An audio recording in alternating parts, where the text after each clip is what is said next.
that I can't tell you.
So much for coming out here with me, Christopher.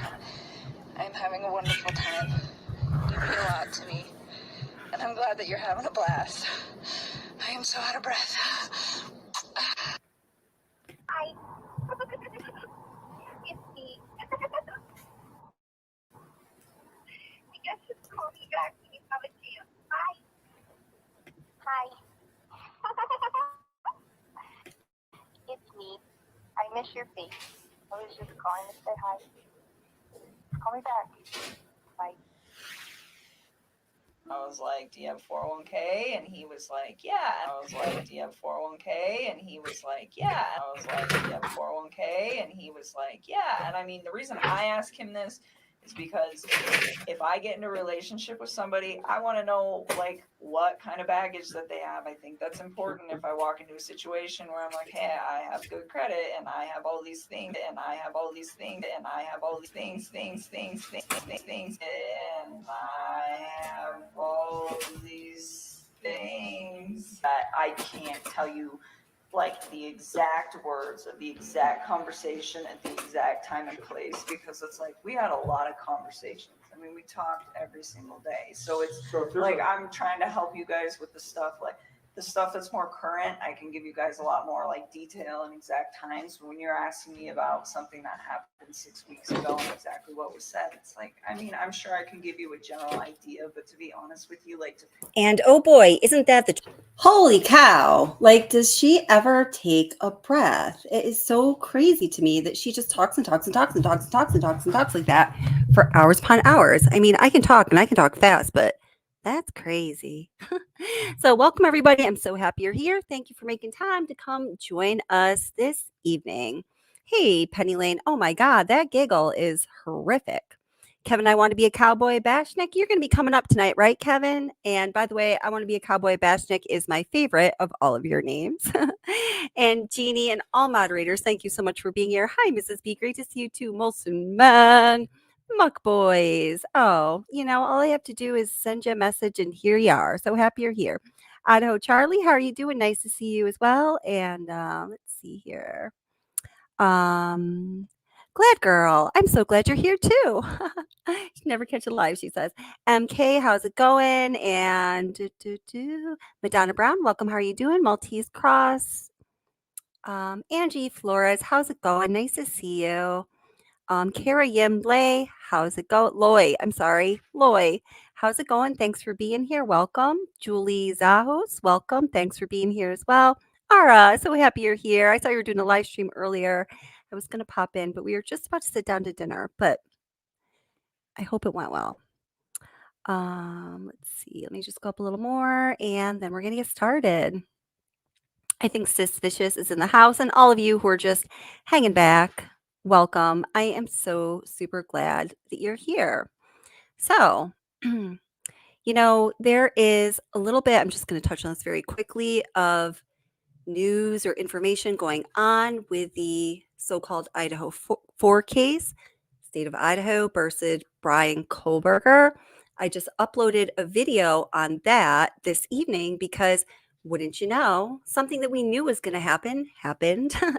And Steve Gonsalves, of course, came out and told the world through this was delivered, all the information in an airmail article, a very well written one, I should say, that the two surviving roommates, and that is what I do consider them to be, Dylan Mortensen and Bethany Funk, were in fact awake and very awake. And there's proof that they were awake and about at the time the tragedy occurred because, dun, dun, dun, there's proof of communication between them.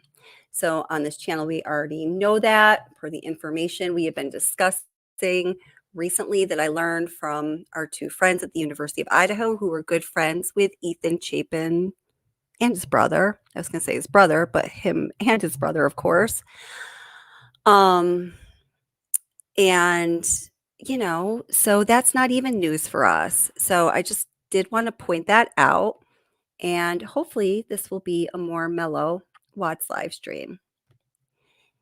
Hey, more candy. Awesome name. Thank you so much for becoming a member. I really appreciate it. Hey, Starry Night. Hey, Kels. Yeah, I love that.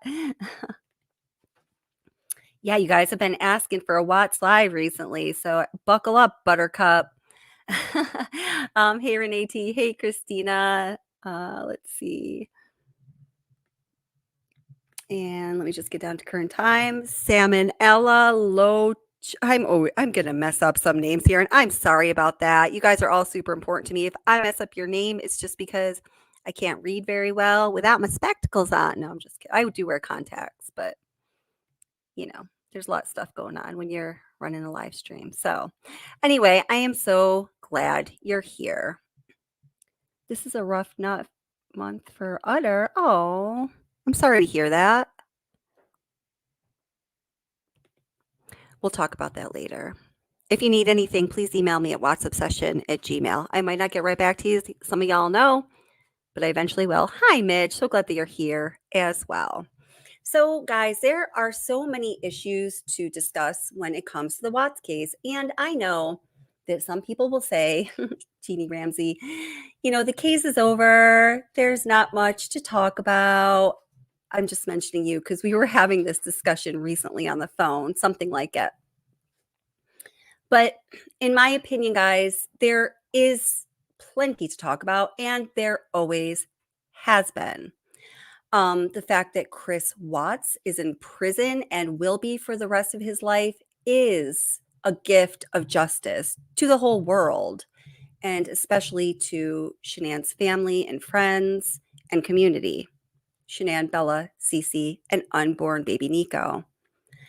But the fact that Nicole Kessinger has been treated with kid gloves and was not properly questioned, interviewed, and certainly not interrogated for the crimes, the felonies that she did commit as it relates to this. Well, technically it's a triple homicide, but we also know that baby Nico lost his life, so we're going to call it a quadruple homicide.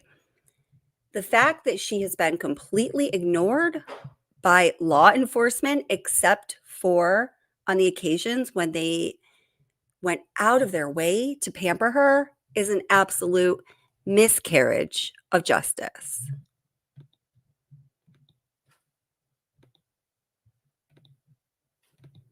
And I have plenty of videos telling you exactly why.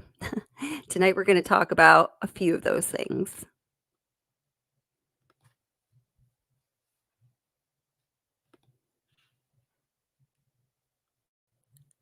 Over 200. I have over 200 Watts videos. I took some of them down recently because they were a bit redundant, but there's a lot of information, guys. Hello and welcome back to, first of all, there are the literal discrepancies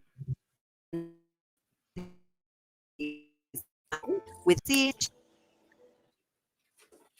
When it comes to the issues and questions, they come in a few forms. First of all, there are the literal discrepancies that we find within the documents that make up the 1,960-page discovery about the Watts case. There are issues of integrity in the investigation. Questions have come up like, why wasn't this person or that person questioned by the authorities? Or particularly in the case of Chris Watts' former mistress, why wasn't she pressed further for precise details when she was questioned by investigators? There are also questions about whether or not Chris Watts' confessed timeline is realistic or not. There are legitimate questions regarding whether or not the very details of Chris Watts' confession are possible given the evidence that law enforcement has collected, at least the evidence that we have access to. There are questions about the evidence itself. Why was some evidence collected, but it wasn't analyzed? And perhaps the biggest question is, did Chris Watts commit this crime on his own, or is there unfinished justice in the name of the victims, Shanann, Bella Celeste, and unborn baby Nico? Was anyone else involved in this horrific crime? Let's start by identifying the big question. Was anyone else with Chris Watts, or did anyone else help him out with this crime? In order to investigate this question, we have to look at the infamous video from Neighbor Nate's security camera footage that caught Chris Watts loading his truck in the early morning hours of Monday, August 13th, 2018. This portion of the footage has been scrutinized over and over again. Do you think this is Chris Watts walking out of the garage? If you don't think it's Chris Watts, do you think it was his former mistress? One of the issues with this footage is that we know that Neighbor Nate's security camera was triggered by motion, which means something had to happen prior to this person walking out of the garage in order for the motion activated camera to be triggered. What do you see happening here?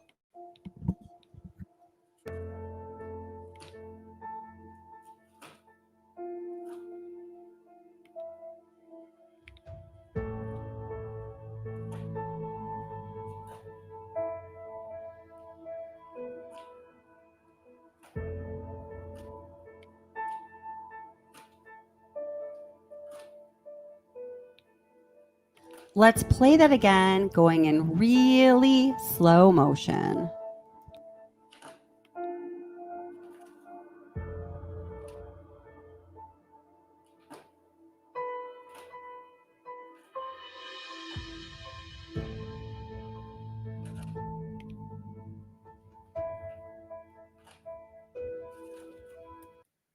Now, I want you guys to know I didn't do anything with this video other than a very simple overlay. There's no tricks to try to make the images match. I think I showed it a little better in a different video, but I didn't believe it was her for a really long time, guys. A really, really, really long time. But I now absolutely positively believe that is Nicole Kessinger walking out of the garage.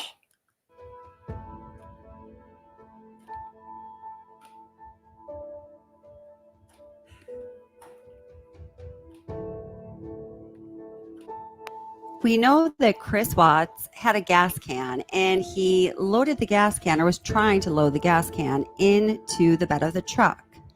It was noticed here on this channel recently, and perhaps on other channels previously, that when Chris Watts went back into the garage to grab the gas can, it looked like he was reaching his arm out to somebody. We noted that he went into the garage, grabbed the gas can, and turned around with the gas can in less than 0.4 seconds. When we looked at security camera footage, of the garage, it was noted that there wasn't any place just inside of the garage to place the gas can unless the gas can was on the ground. Now, guys, I don't want this point to be lost. I think this is a really, really important point. So I'm just going to go back a few seconds, and I just really want you to listen, and I would love to hear your opinion. Man, if there is a moment of this case that we have not scrutinized, you let me know what it is, because I'm all over it. That he went into the garage trying to load the gas can in. Okay.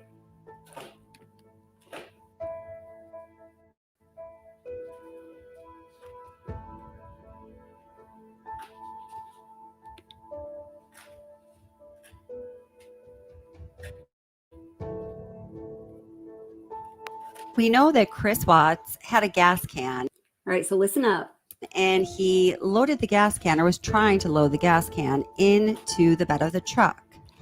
It was noticed here on this channel recently, and perhaps on other channels previously, that when Chris Watts went back into the garage to grab the gas can, it looked like he was reaching his arm out to somebody.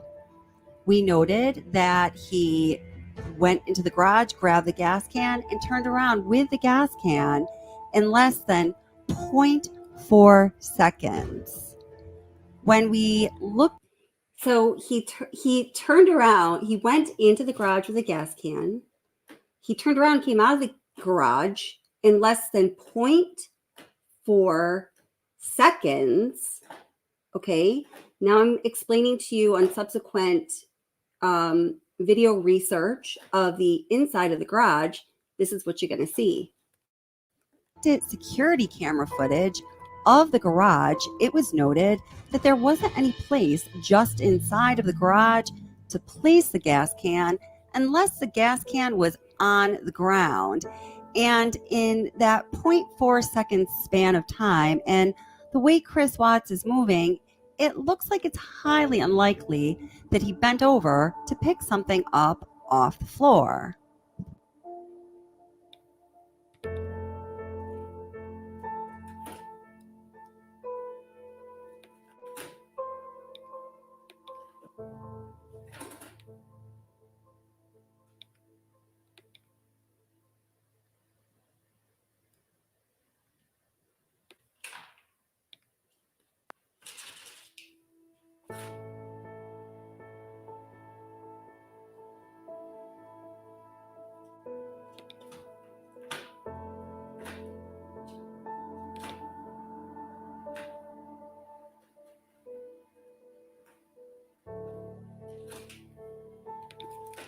No politics in the chat, my friends. We like to keep this a happy true crime discussion chat, kind of oxymoronic anyway, but no politics on What's the Obsession. Tisk, tisk, tisk.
So, do y'all know how much evidence was actually collected by investigators and then was refused to be analyzed or evaluated by CBI, particularly?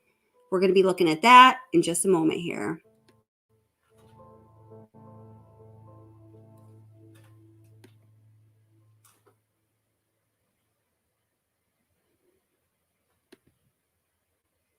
There are many more issues to discuss regarding whether or not someone else had something to do with this crime, and we will get to them.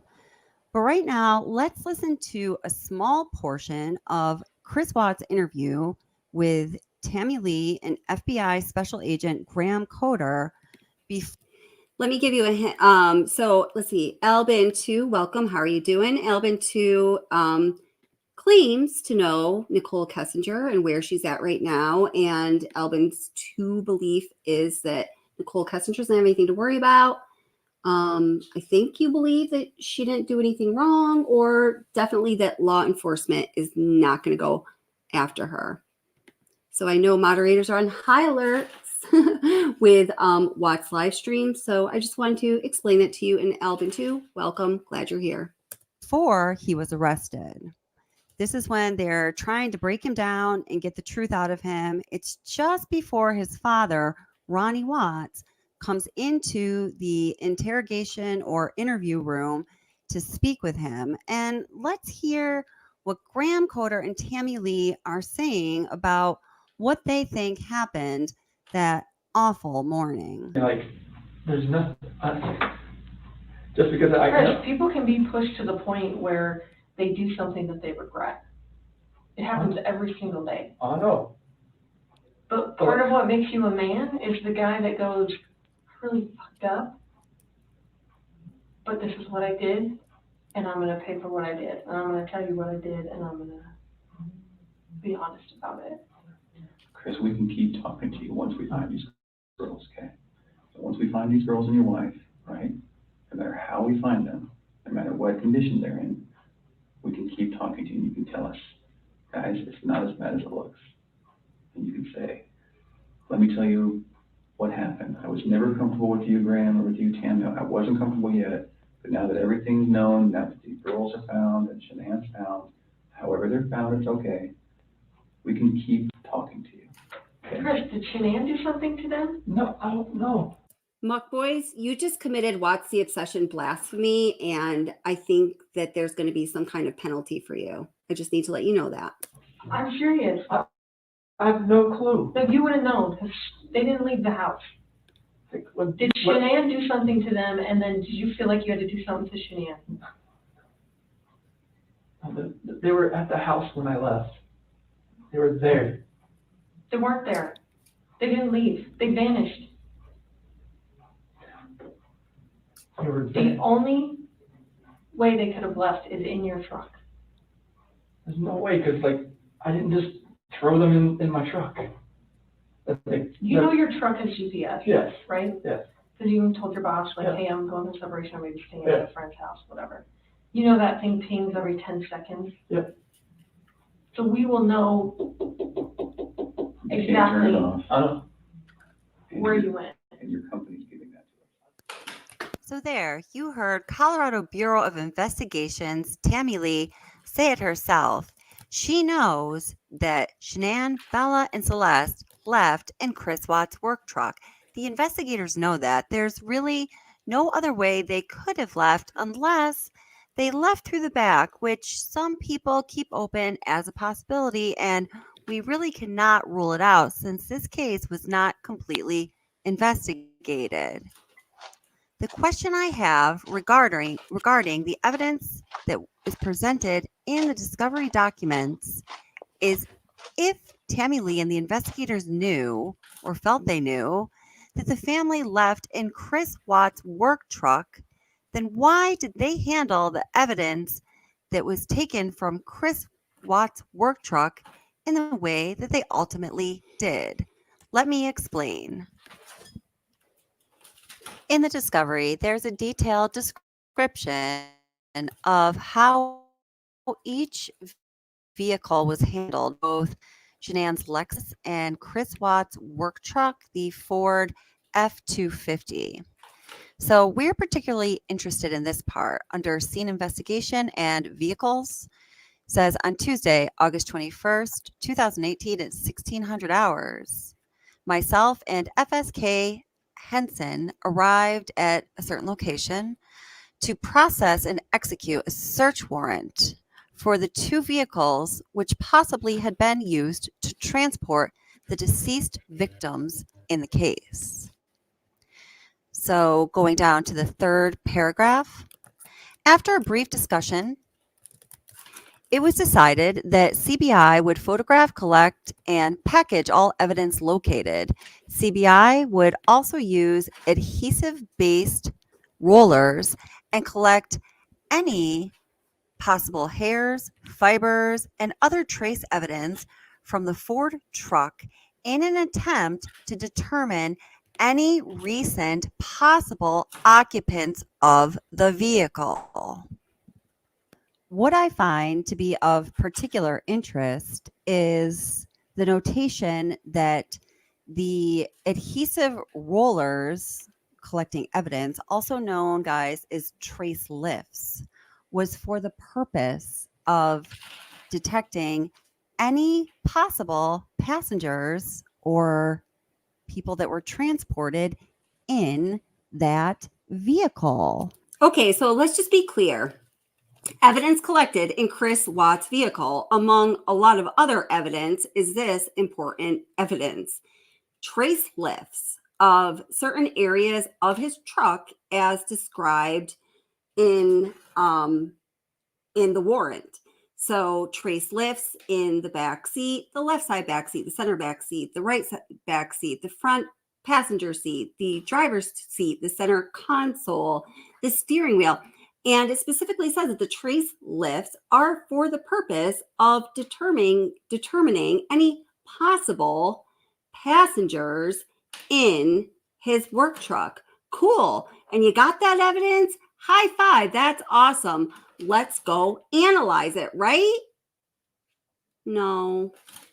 So, given that Tammy Lee herself told us and told Chris Watts that one thing she knew was that Shanann, Bella, and Celeste were transported away from their house, 2825 Saratoga Trail, in his work truck, you would think that they would want to collect all evidence and analyze all possible evidence related to Chris Watts' work truck. Wouldn't you think?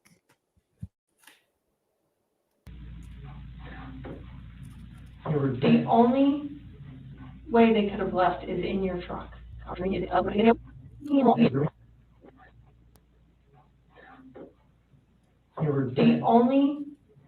way they could have left is in your truck. Well, damn, she Nicole says it Kessinger herself. turned out to have information that I can best describe as being a bombshell. Initially, you drew concern from me when you told me you deleted everything from Chris. I've already told you that. You understand why. There's no question as to why that might cause concern. So, okay, my friend. So there you heard Tammy Lee telling Chris Watts that she knows that Bella, Celeste, and his wife Shanann left their home in his work truck, and they were missing at the time. He hadn't confessed at all yet. And then we have D.A. Rourke describing the information Nicole Kessinger gave law enforcement as being bombshell information. And then we have CBI's agent, Kevin Kobach, talking to Miss Kessinger and saying, initially you drew concern for me when you deleted all of your text messages between yourself and Chris Watts, and there's no question as to why that is. So what have we established? We have established that investigators know that Chris's missing family left the home in his work truck, that Miss Kessinger is a big part of this investigation, according to DA Rourke, bombshell information. And then we have the multiple interviews with Nicole Kessinger and Kevin Kobach, in which she repeatedly lies about why she deleted her messages, the text messages between herself and Chris Watts, and any information that relates to Chris Watts on her phone. Kobach comes straight out and tells her, "You're shady." Considering investigators know that Miss Kessinger knows so much that she had such an intimate and close relationship with Chris Watts right up until the day his family went missing, and they also know that she has been dishonest. Wait, I just want to take this comment or question here. Green-Eyed Bandit says, and welcome, Green-Eyed Bandit, honey. How are you? Oh, hey, and Ashley Victoria, congratulations. That's amazing. I'm so glad you're here, and congratulations on your big life win. We need more of those, and I'm really happy for you. Green-Eyed Bandit says, I thought it was proven that there were no extra people in Chris Watts' work truck the morning that he left on August 13th. I thought that was all proven already. No one within the vehicle but him. In my mind, that is not proven. I'm not sure how it would be proven. I know that a couple of channels have gone through the rigmarole with the, oh my gosh, guys, what is the company that outfits the Anadarko fleets with the, oh gosh, I just keep thinking Murdoch. Oh God, I can't even think of the words right now. But there's been a lot of discussion about all of that. Are there sensors in the vehicle that are going to necessarily tell you for safety reasons ostensibly? And this might be a good topic for Kevin to speak on, since this is his area of expertise. And Kevin, I am going to put the link in chat for you and for Kevin only right now, if you do want to come up, my dear. He's kind of my special guest tonight. But the research that I had done a while back, and then I redid it all a couple years later, came out to be not in agreement with those who are saying we can definitively tell that there was no one else in the truck. All right. So I just wanted to speak to that. That she destroyed evidence in this case, this triple plus homicide case. And these investigators, they don't really know what part she may have played leading up to, during the murders, or in the attempted cover-up of the murders. They also know that Chris Watts' work truck played a pivotal part in this crime. Don't you think they would want to know exactly who was in that truck, and particularly if Miss Kessinger was in that truck with Chris Watts? Okay, and then another comment I'm going to respond to as though it's a question. Well, it is a question. It's a question exclamation. True Seeker last name and welcome. How are you doing, friend? Says, and the dogs didn't hit on CW's truck? Well, we don't know that. The dogs showed, or a dog showed interest in the exterior of Chris Watts' work truck and wanted to station himself right outside of Chris Watts' work truck. However, law enforcement did not go to the trouble that day to obtain a search warrant from Anadarko, since Chris Watts' work truck is the property of Anadarko. In order for them to search it, and for it to be above the table legal search, they would have had to obtain a search warrant from Anadarko. No problem. Headquarters 16 miles away. Well, they didn't bother to get that search warrant from Anadarko, so they could not allow the dogs to search inside the truck. So just like so many things, so many tales in this case, it ends in an awkward way where we just see a trained search dog sitting outside of Chris Watts' work truck because law enforcement was too busy or not busy enough or not concerned enough to do what they do all the time and get a freaking search warrant. Slop. And even if they were going to protect her, even if they didn't care if Kessinger was in that truck with Chris Watts, don't you think that they would want to corroborate his confession and prove scientifically with scientific evidence that his confession was true, that the body of his deceased wife and his alive children were in the back of his work truck on that drive from Saratoga Trail to Survey 319? Wouldn't you think they would want to know that if they had the evidence right at their fingertips? There are many shortcomings from an investigative standpoint in this case that I and many others find shocking, but this one I always find to be among the most stunning of them all. Let me read you part of this supplement from the discovery. It should be noted that on September 4th, 2018, while running through the evidence submission list with lab tech Patricia Lopez, several items were listed that CBI Lab ultimately did not wish to take possession of at that time. Those items are crossed out on the evidence submission form, which has been added to the case file. The refused items are as follows. I'm going to read the last three items. Driver's side seat cover from work truck. Trace lift from center console. Guys, these are the evidence items that were collected initially and proficiently quickly in the investigation, but then were refused for analysis and evaluation by the Colorado Bureau, by the Colorado Bureau of Investigation, and I almost could not get that title out, of Chris Watt's work truck, and trace lift from backseat driver side of Chris Watt's work truck. The items that were not taken by CBI are transported back to the Frederick Police Department and checked into evidence. Nothing further. So, my friends, what that means is the trace lifts that were taken from Chris Watt's work truck for the purpose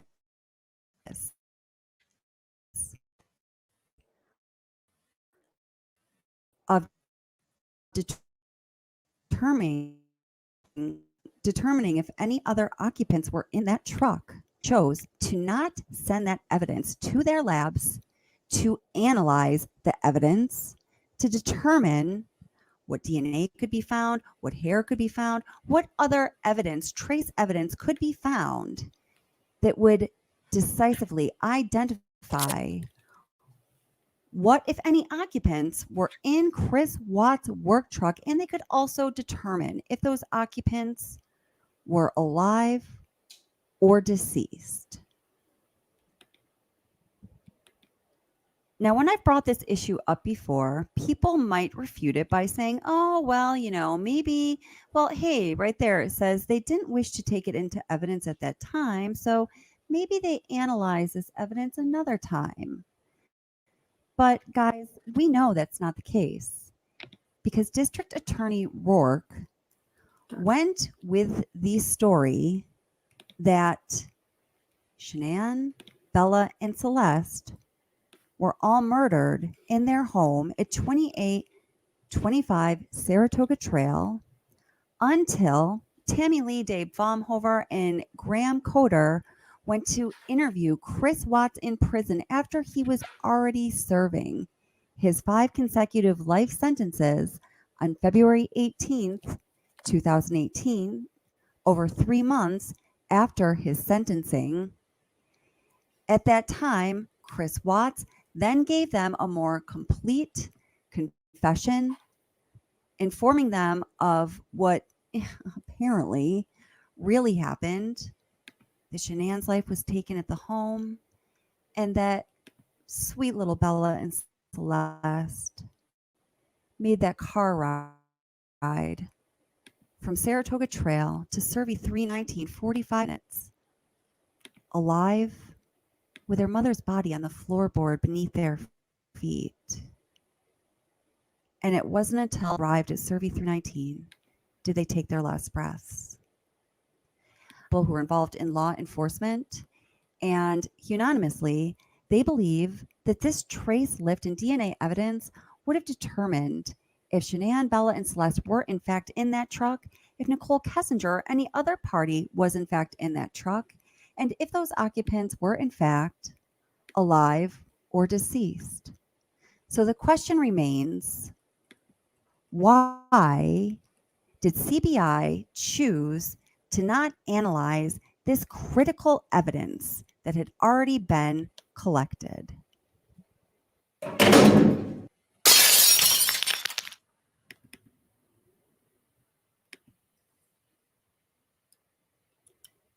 Sorry, guys. Just one moment here. Well, I have StreamYard's all frozen. these things that I can't tell you.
I'm just buying some time here. My chat is frozen in StreamYard, which has happened twice in the past month or so. So I'm chatting with a StreamYard person. Give me 30 seconds here.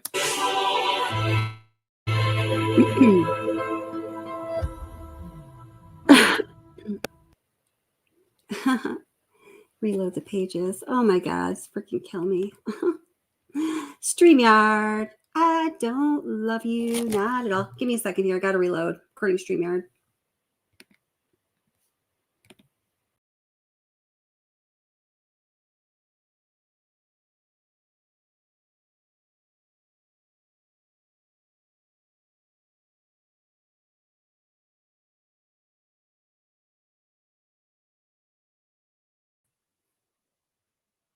All right, there we go. Awesome. Okay, so that worked, I think. Hey, allegedly with Brittany, how are you doing, sweetheart? Nice to see you. So guys, I mean, isn't that crazy that they had actually, I know that we had talked about this on this channel previously. I don't think it is a very well-known or well-discussed factoid about this bumblefuck of a case that all of that evidence was collected, properly collected, and then it was refused for analysis and evaluation by the Colorado Bureau of Investigation.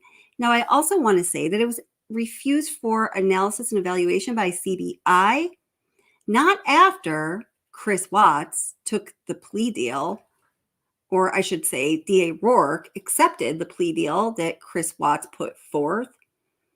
No, it was refused for analysis and evaluation 2 months before that plea deal happened. So, when Tammy Lee says, oh, we had so much more investigating to do, and, he confessed and it stopped the clock. He pled and it stopped the clock. And I feel her emotion, and I believe she is genuine in what she says. But to use that as a reason why all of this critical evidence was actually properly collected and then just sat in a drawer collecting dust is absolutely unexcusable. So I'm going to put the link in chat. If anyone wants to come up and say anything, you are absolutely welcome to do so. Not above, no one is above Kevin, I want to be a cowboy bashnik, but even beyond the physical and energetic realm of Kevin, I want to be a cowboy bashnik. Yeah.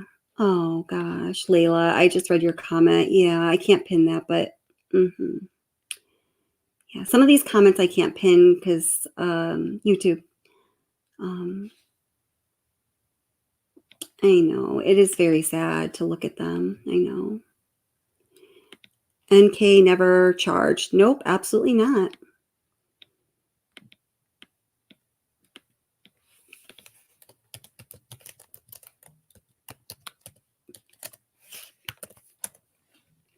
What's up with y'all being so shy lately? I'm just not used to this.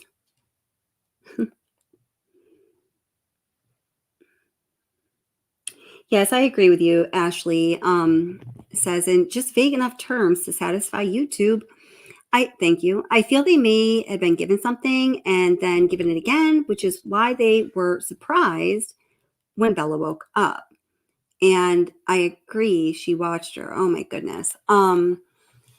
There is a point in Chris Watts' interview where he is describing what happened to his girls in that same setting we just saw him in when he is at the interview table at the Frederick Police Department with Tammy Lee and Agent Coder. And he says, and Bella, oh, nope, that wouldn't be. No, I'm sorry. He was there. And he says she woke up. I'll try to find that I will find that for you in just a minute. Let's see. So I'm going to be able to bring up Christina, 1973. And thank you so much for coming up. And Tilly, I'm just getting a message that says your device is not connected. I'd love to have you come up. I'm not sure what is going on, though. Maybe you want to jump off and then try to come back up.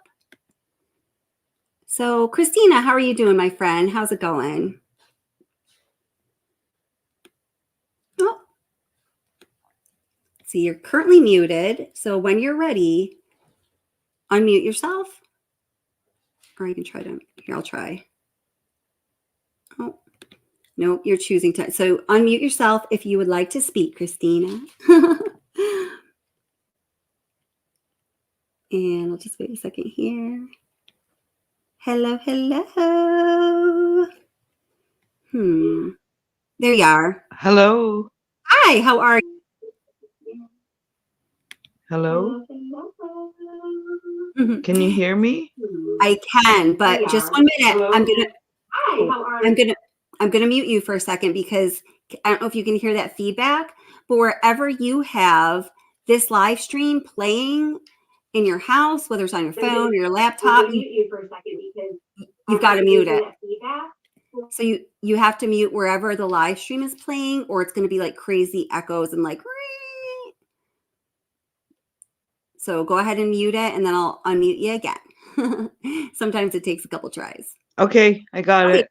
Perfect. Awesome. How are you doing? This is so cool. Yeah. This is my first time actually going live. Awesome. Well, welcome. So what are you thinking about this case? Oh, but now I can't hear you. Oh, there you are. Wow. Thanks for your patience. Yeah, I just had to mute you back up. Yeah, how are you tonight? You're doing a really good job. This is my first time. I caught you on another channel, and then I wanted to hear this side of the story because, yeah, I'm with you. I agree. There's so many unanswered questions, and I'm just relearning about all this other side of everything. So thank you for having the show. Yeah, no problem at all. Oh, you know what? I'm getting that like echoing feedback again. Okay, I guess when you mute yourself, I'm not. But I guess what would you think is the most troubling part of this case as far as injustice goes? I think the police and lying to the police, like pretending she's being honest when she knows she's not being honest. And I wonder why the police don't go back to that, or, like, I don't know the laws there or anything, but I think that would be important enough to revisit and to see if there's any, legal ground or what can be done. Is it within the community? What does her dad have to do with it? Yeah. That kind of stuff. Yeah, no, absolutely. Oh, could you? Yeah, okay, there you go. We figured out a way. We're making it work. The way that she was treated by police is absolutely I mean, it's just freaking insane. We all know it. Let's like call a spade a spade. Now, Muck Boys made a comment a long time ago, and I started because I wanted to return to it. So Muck Boy says, I'm pretty sure that the first detective, so that's Detective Kobach, was taken off the case because of possible flirting, so conflict of interest. And they were flirting in that first interrogation. Then, the second one and her dad. Oh, so the one even before Kobach. Okay, I thought you were talking about Kobach there because I specifically wanted to speak to Kobach being kind of taken off the case rather abruptly. You know, I don't know how many of y'all know this, but there are, and I have them all on my channel. Okay, on this channel is every word that you can possibly get access to, get your hands, your eyeballs, your eardrums on. From Nicole Kessinger's interviews. So these happened in person. One was in the park. One was the one that was most recently released, that painstaking 3.5-hour interview. And then the other one was on, I believe it was August 26th in a different police department. It's just NK and Kobach, and Tammy Lee comes in, and oh God, really inappropriate things are said at that point. There are also 2 phone interviews between Kevin Kobach and Nicole Kessinger. Now, both of these phone interviews at some point in time are mysteriously cut off, meaning the audio has ended. However, this channel has gotten our hands on the interview manuscripts, and I had taken the time to read them or type them out. All of that can be found somewhere on this channel. I think it's actually in a playlist called like Dirty Empanada Interviews. Maybe I should just change it to Nicole Kessinger because not everybody knows about the Dirty Empanada, but everybody knows about Nicole Kessinger. So I will change that. So there is actually a decent amount of interview material that most people do not even know about it. And some things that are said in that interview material are absolutely shocking. And the amount of communication that was going on between Kevin Kobach and Nicole Kessinger without Kevin Kobach properly documenting it as a law enforcement professional always would and should when they are dutifully performing their job of protecting and serving their community members. There was a whole lot of chatty chat without the proper law enforcement professional documentation to follow it up, indicating to myself, and I'm sure a shitload of other people, that whatever was going on was inappropriate all over the place. So, Maggie Bridget, thank you so much for the super chat. I very much appreciate it. Maggie Bridget says, I don't believe anyone was murdered in the house. The house was shut down as a crime scene too soon. That never happens, especially with a house that size. Oh, you mean so they went and they did their thing and then they released it as being a crime scene. It was only actually a crime scene for, yeah, you're right, a very short amount of time. Well, we're going to go down rabbit holes, but yes, that's right. What you said is correct. And it is very curious, just like so many other things in this case. And it looks like I lost Christina. Christina, please come on back up if you'd like, but I'm going to bring up Canvas and Crime and Fluffy Muppet. Hey, Canvas and Crime and Fluffy Muppet. How are you guys doing? Hi, Kelly. My very first time. Can you hear me? Awesome. Welcome. Yes, I can hear you. How are you doing, friend? Awesome. Thank you. And how are you? Awesome. I'm doing good. And that was Canvas and Crime, right? That is right. Awesome. And Fluffy Muppet, how are you doing? I just want to get a... Yep. Hello. I'm not sure if you can hear me. I'm here. Yeah, I can hear you. How are you doing, friend? Cool. How are you? I'm good. I'm good. So what's on your mind, ladies? So, Kelly, I'm going to for you, and maybe you have mentioned this and I might have missed it. I'm very heavy into the automotive industry, top in my field. So my question would be, did they pull the black box of the truck? Because those Ford trucks can tell you how much weight was in each seat when it's being driven, and if seat belts were or were not engaged. Yep. So that is, and somebody had told me, I was struggling with the name earlier. Somebody had told me in chat when my StreamYard chat was frozen. I'm sorry it didn't pull that up or I would have pinned it. that it is Geotab that ran those analytics on the entire Anadarko truck fleet.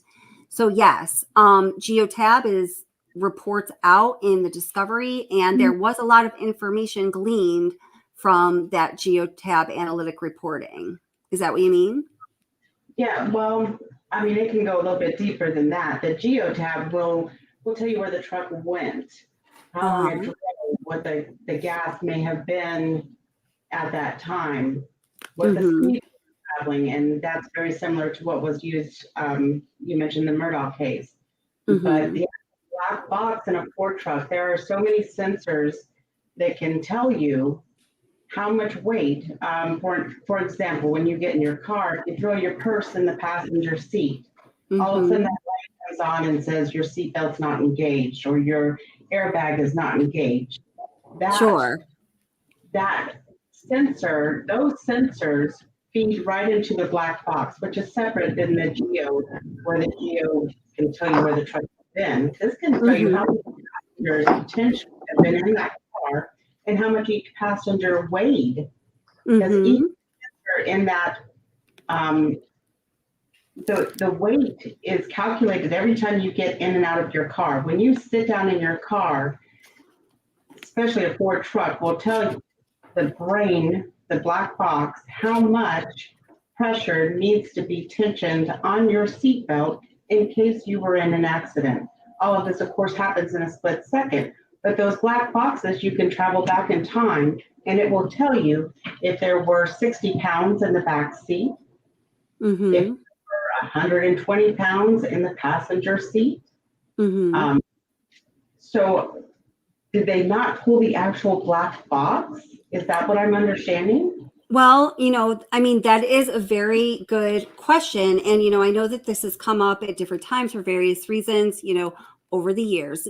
What I can say to your very good question is I know that in the discovery of all of the analytics and data that is presented having to do with Chris Watts' work truck, minus all the evidence that was collected but never analyzed, there is only mentioning of the report outs from Geotab.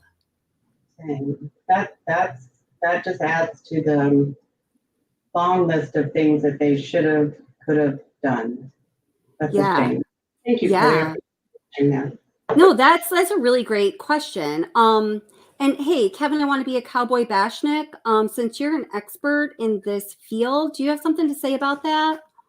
I would like to hear your input because Kevin Bashnik actually works in a similar kind of situation to where Chris Watts said he knows a lot about the oil fields and all of this don't even know how to say the word, but I'd like to hear what you think if you're willing to make a comment.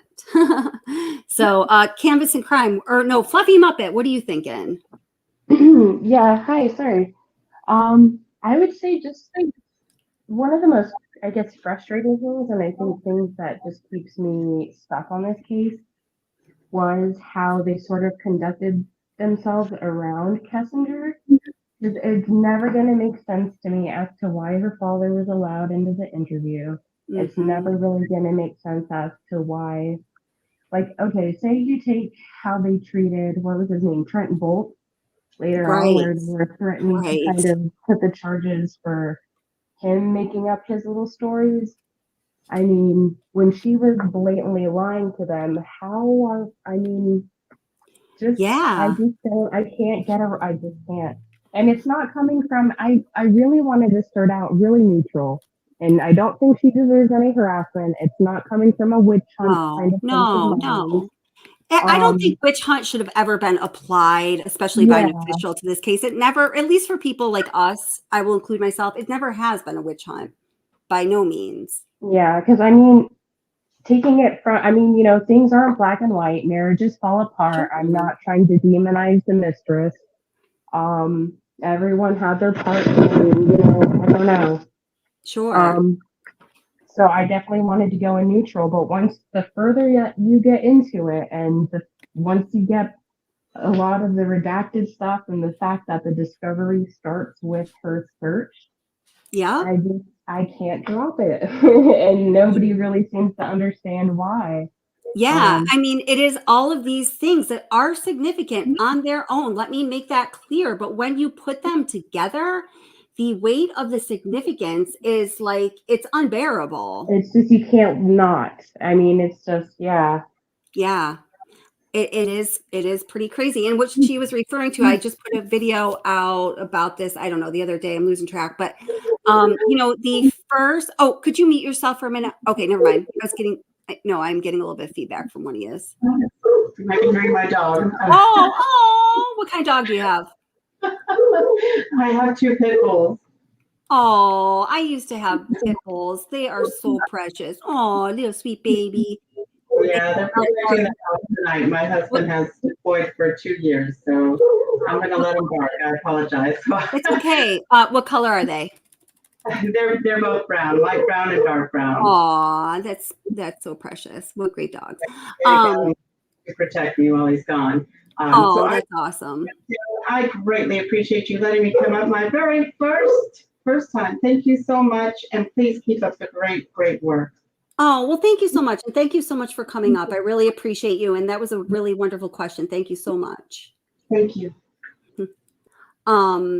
So let's see. The very first item on the official discovery timeline is Nicole Kessinger's Google search for Shanann Watts on September 1st of 2017. This is 10 months before Nicole Kessinger or Chris Watts ever maintained that they had even known one another.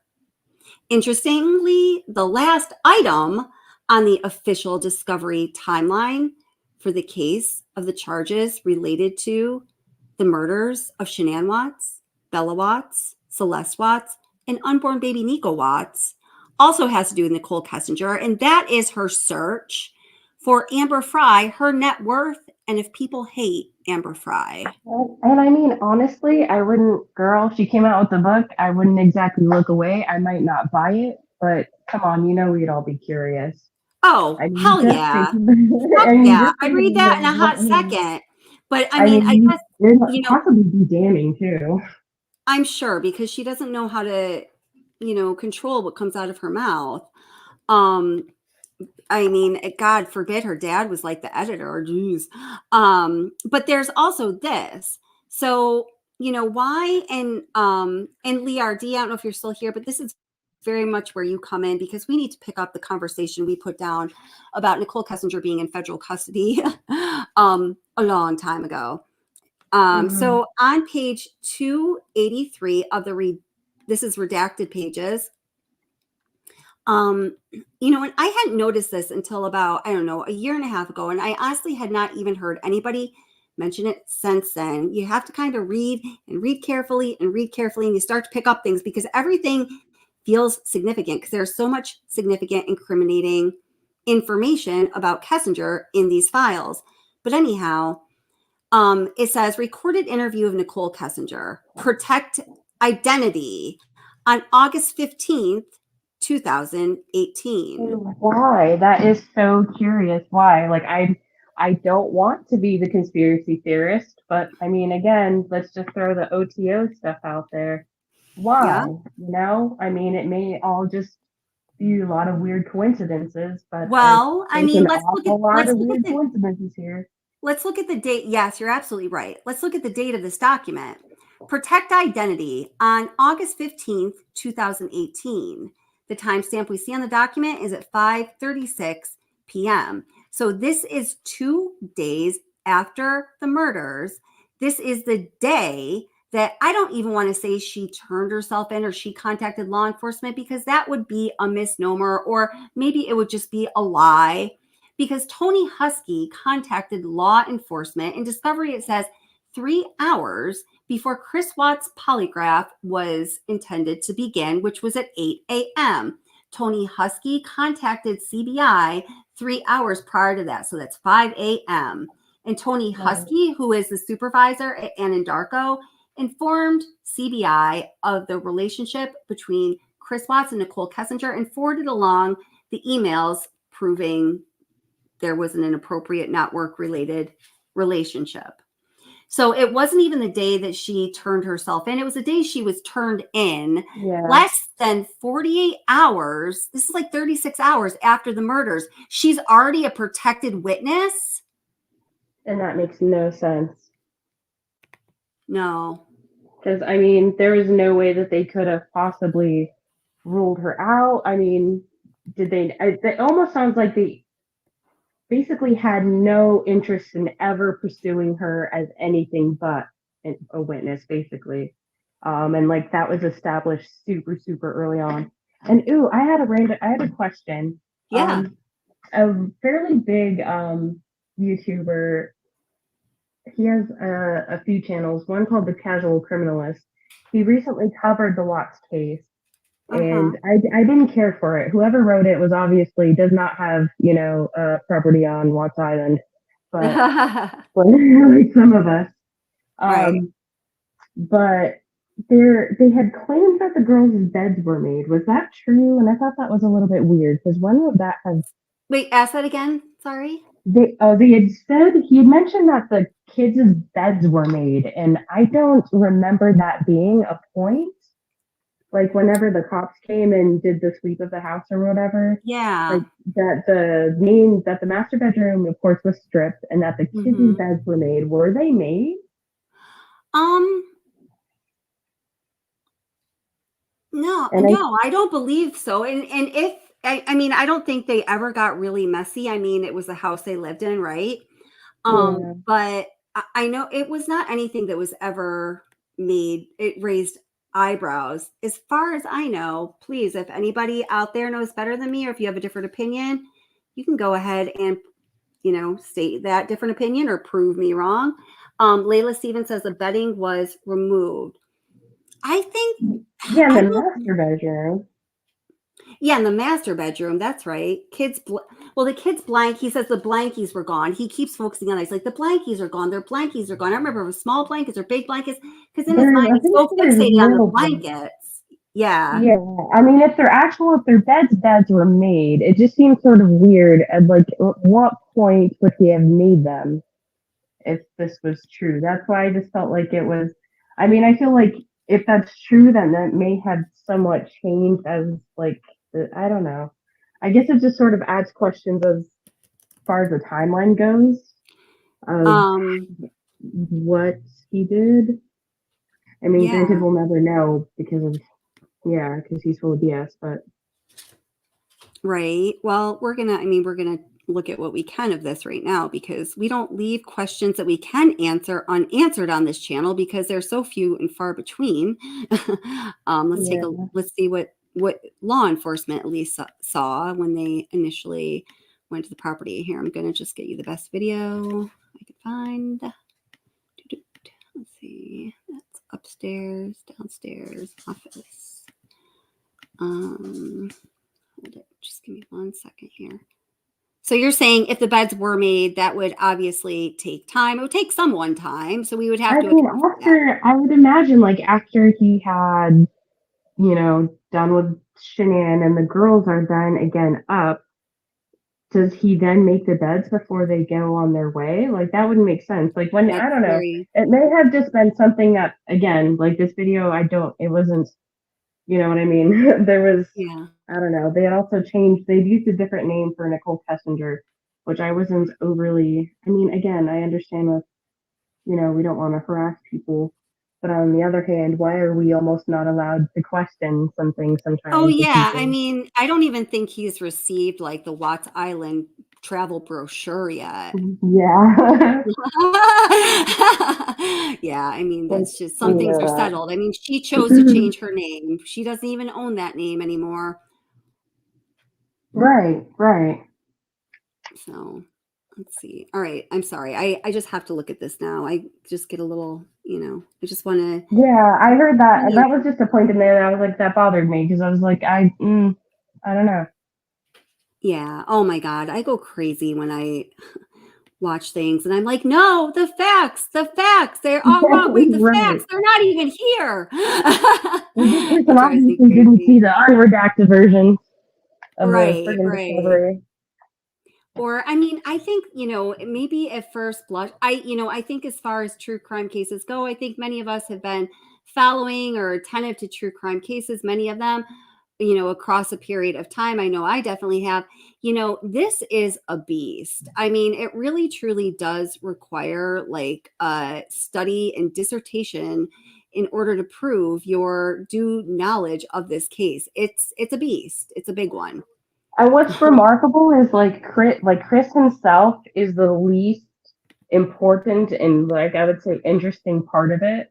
He is like the least intriguing like aspect of the case. He's just like He's cracking so little lame nuggets and there. boring. Yeah, you're right. Yeah.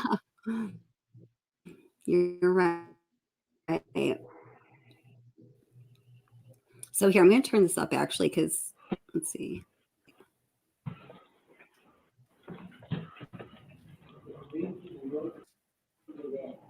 Oh, why is it doing that weird? Oh, it's two body cam? I don't know. Crime Vault. This is where I got this from. Is this the only furnace? I can't keep this on my hard drive because it's too big. It's like 8 hours. Mm-hmm.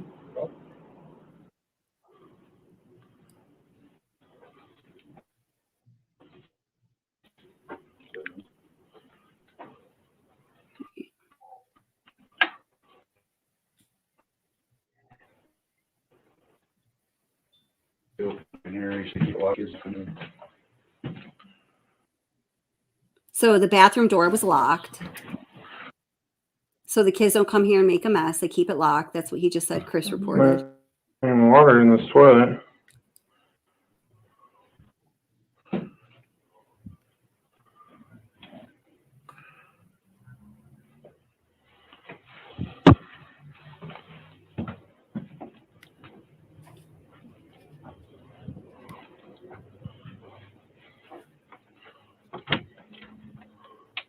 Really nice house, huh? Yeah.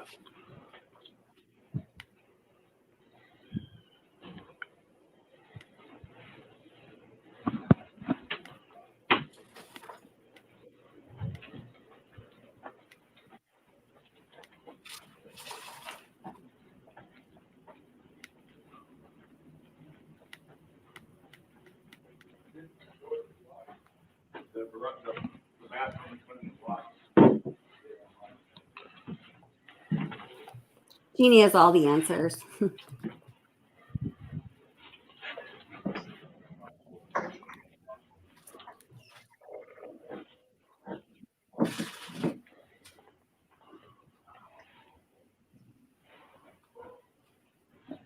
I hate that this one officer sounds like a freaking pug trying to breathe on a hot summer day. Like, it just really interferes with the audio. Sorry, I don't mean to be rude, but it makes me crazy. You're good. He does If you don't know what though. I'm talking about, yeah, pop in some earbuds.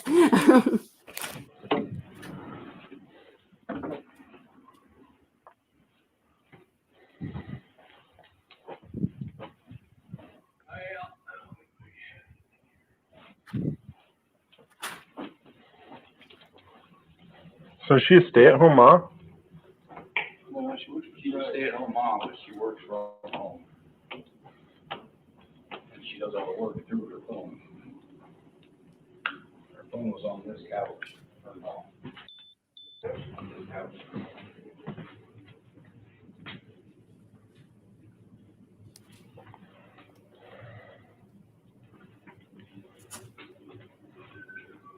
That was kind of another thing. Why was her phone found within the cushions of the couch? Like within her coming into the house, like when would she have put it there? And if she didn't, who did? Yeah, I mean, that's a good question. You'd think that if, if his story is even kind of what he says it is, he did what he did in their bed. I mean, her phone was almost like a surgical attachment, I mean, it's as many people's. Right. It would be right next to her, like right next to her bedside table or something. Yeah. So that is different. I mean, yeah, that is definitely different. Yeah.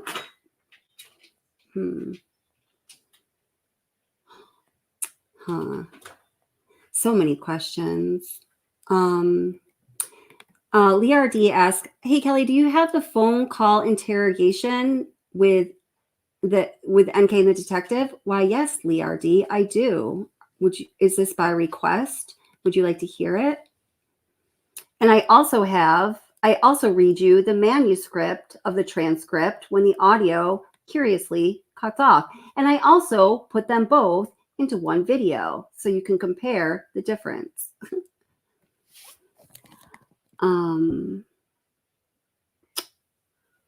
Then her watch was found 2 days later. How did they miss that on Monday? And for some reason, I haven't been so stuck on that. I know some people, really question that. Why? Why does that concern you, Muck Boys? I feel like that you're having a thought that I want to hear come out of your head. So I'm going to ask. And I will find that for you, Lard D. So that's right. So what else are you thinking, my friend? Fluffy Muppet? I don't know. There's just, that's about it. There's honestly, I could go date like on and on about it. Yeah. No, I know. Honestly, unless she comes out with a supposed tell-all book or Chris really wants to give it in, because my opinion is the crime wasn't finished. My opinion is there was more things that he had planned to do after the fact, and Nicole kind of, jumping in and initiating what she did, I think really did just mess up whatever else she had. Do you have any thoughts on what he might have been planning on doing? I'm not really sure. There's questions about life insurance policies. If you look into kind of the things that were going on with Anadarko, around I want to say around that time, they had like a pipeline explode near a house, and they had to pay some settlements out. So I don't know. I don't know necessarily. Again, there I go down the conspiracy theory roads, and I try not to go and do that. But I don't know. And like everything, the whole gym thing, we could go on for days. Yeah, I ain't gonna leave Jim alone. I'm not gonna do it. We are not gonna leave Jim alone. No. Nope. Oh my gosh. Alrighty, but yeah, it was nice talking to you. Wow. You too. Thank you so much for coming up. I really appreciate you coming up, and it's good to hear from you. Yep. Thanks. Bye. Yeah. Bye. Well, that's awesome. Let's see. Just give me 1 second here so I can show transcript. I'm finding that for you. I know what you're going for, Lard D. So we'll listen to that. There it is.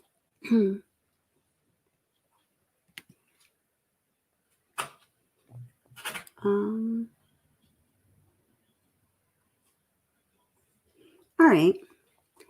Ask and you shall receive. I'm like a Watts case by request. I was going to say DJ, but that makes me so old. We're just going to go with MC. All right.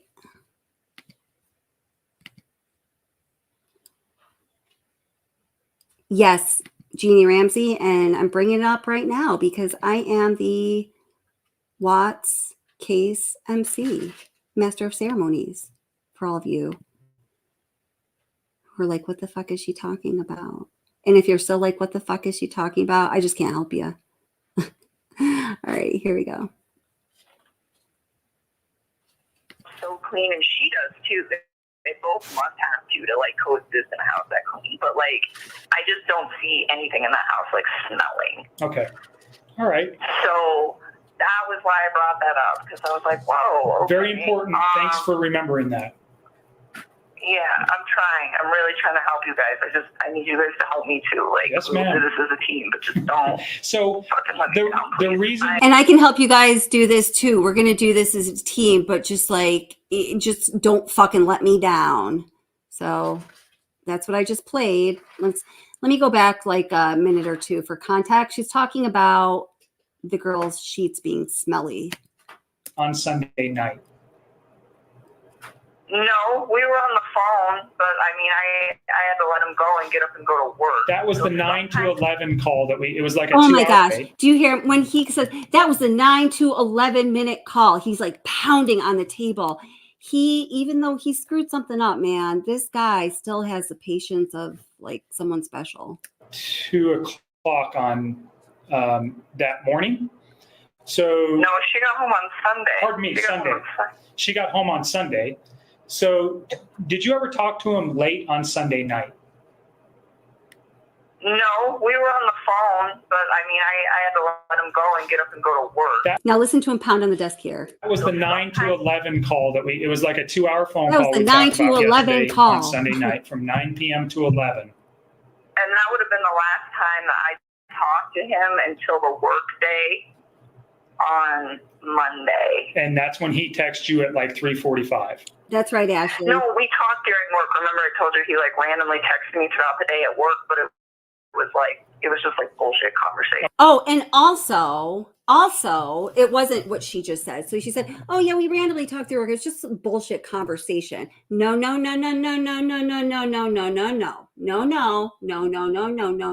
K, no. This interview is on August 17th.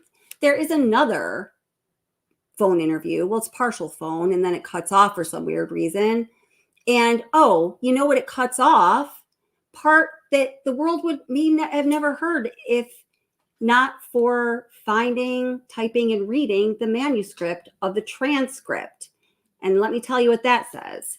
I'm paraphrasing because I don't know if I can keep pulling up videos, but she says, and she says that she asked him for proof of where he was when he was at Survey 319. Okay. And she kind of catches herself. So now it's like all weird that he had to go right out to the field and didn't come into the office. Whereas the previous day's interview, she said, it's all cool. He does that all the time. And then she says that he sent her a photo, and she talks about twice being on the phone with him, talking to him, when the photo of the proof that she requested of his whereabouts, which by the way is at Survey 319, comes through. So she tells on herself that she has lied every other time, saying they didn't talk voice to voice until the early evening, when she actually tells Kobach in the morning while he was at Survey 319, they were voice to voice on the phone. Big fucking lie when you just buried your wife in a disrespectfully shallow grave and put your 2 babies in crude oil tanks hundreds of yards away. You better believe that's a big lie. I can't believe people have the nerve to say this case should be left alone. Thanks again, Fluffy Muppet, for coming up. Oh, yeah. Hi, Gary. How are you doing? Let me continue to play this. Okay. It wasn't like anything. No substance. Okay. So the most important thing that you've said here is this Monday night phone call. He doesn't have any sheets on the bed, and he said his children's sheets were smelly. They smell. Okay. Yeah. So let's get back to that, because I feel like you and me are kind of getting off track. Yep. So go to that first long phone call on Monday night was, I think, when he told me that. See, he is trying so hard to talk about the 111-minute phone calls. She is doing everything to fast forward time to the next night.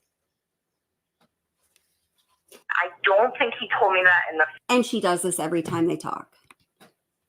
And he is completely ineffective at getting any meaningful information from her about that phone call. FaceTime text. I mean, in the FaceTime conversation, I think he told me that in the first conversation. FaceTime conversation. Do you consider Facebook an app? Because she says unequivocally to both the FBI and the Colorado Bureau of Investigation that they don't use any apps to communicate. Just text, just voice. Just text, just voice. Just text, just voice. In my last video, She said it like 5 times. I got it all right there for you. He was like, their sheets smell. And I remember thinking to myself, like, why? Like, you keep such a clean house. Like, why would your kids' sheets stink? And, like, it just didn't really click. Did you confront him? Why they? What's up? Did you confront him why the sheets smelled, or did you inquire why? No, I didn't even ask. Do you know his? I mean, his children were quite young, and I think one of them was still in diapers. Would have that been a potential reason, you know, that one of them had an accident, or did it seem like that's not what he was talking about? I don't know. I mean, he didn't elaborate. Okay. He was just like, I mean, like I said, he always cleans the house, but even if his kids were to be in diapers and like have accidents, like, I just feel like the man keeps his house so clean, and she does too. They both must have to. Okay, fair point. Who said that? Memphis Mama. They both had iPhones, so it makes more sense to be FaceTiming. Okay, fair point. To like coexist in a house that clean, but like, I just don't see anything in that house like smelling. Okay. All right. So that was why I brought that up, because I was like, whoa. Okay. Very important. Thanks for remembering that. Yeah, I'm trying. I'm really trying to help you guys. I need you guys to help me too. Like, yes, we'll ma'am. do this as a team, but just don't. So the reason why we can't, like, I did think about this yesterday, that I would like to sit down with you once we have your text messages and the phone calls. Hey, Kevin, I want to be a cowboy bashneck. You be smoking crack. I just went over all this. She wanted to prove he was at Survey 319 Monday morning. Do you have your earplugs in, Kevin? Kevin. I'm just kidding. All good. We can put them in a some type of easily looking, that we can sit down and look at them and compare them, and we can kind of get the context of how everything was going that night. I would like to do that with you. Unfortunately, so the download that we got yesterday is going to take multiple days to be analyzed. I probably won't have it back till next week. And then because you guys did have so many text messages, one of my analysts is working on getting those in order, so we can put something together where we can actually sit down and discuss it. But I do think that's something that I want to do in the near future, sometime probably next week.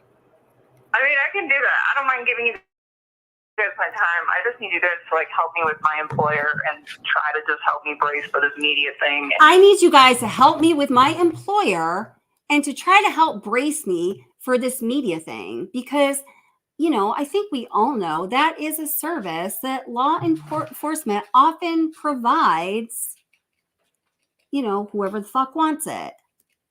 Just So I think your personal mental health is the number one issue. So let me help you with that and get a victim advocate to call you. And you can address questions of employment with them. I think they're better suited to answer those questions than I am. So I would ask you to direct questions to them. If they can't answer them, I'll try to help you as best as I can. I think you have a personal decision to make on what you want to do with your employer. I think you're kind of backed into a corner, and you are going to, it's a tough decision. Do you want to inform them of what was going on? But Lard D, I just gave you the link there in chat. Please come up. I'd love to hear what you have to say.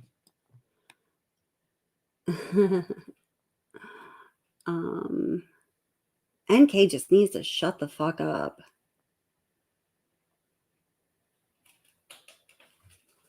He was Gregory, I thought this every time I hear him say that. I'm so glad you said this out loud. He is investigating a triple homicide and did not know who was or was not in diapers. You know, all those little details when you're investigating something like that do matter. I have a cousin who is he's a New York State police detective and has been for a very, very long time. I think I've said that before. He don't care. And we, we're both into true crime. Him in a I'm fighting it kind of way, me in a I'm facilitating a conversation about it kind of way, I guess. And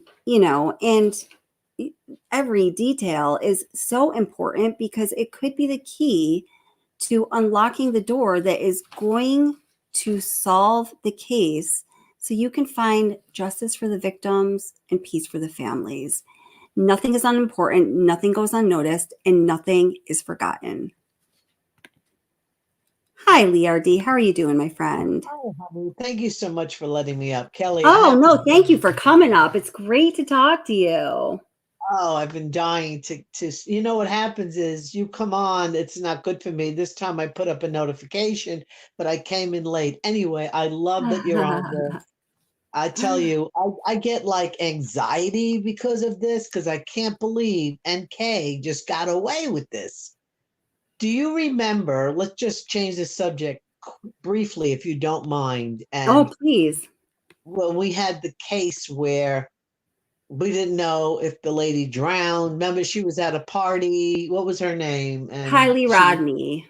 Remember, you said to me, Lee, what do you think happened to her? Meantime, we didn't know what happened to her yet. Remember? Right, right. And what did I say to you? She went the opposite way because she felt a little high, so she was going to pull over. Everybody was going the other way. She went the other way just to rest, and by accident, she put her car, not her house, sorry. She put her car, I don't know why I'm saying how. What I do for a profession would help you realize why I'm saying house. And she put her house, I'm saying it again, I apologize. You're a very good realtor. Yes, I am. Yes. Oh gosh, now I'm going to be found easily. But anyway, remember I said, that's okay. Hey, I got nothing to hide. Remember I said, you said, Lee, what do you think happened? And I said, well, I think she went near the water. She knew where the water was. Everybody was going the other way. And by accident, she put her house in neutral or whatever.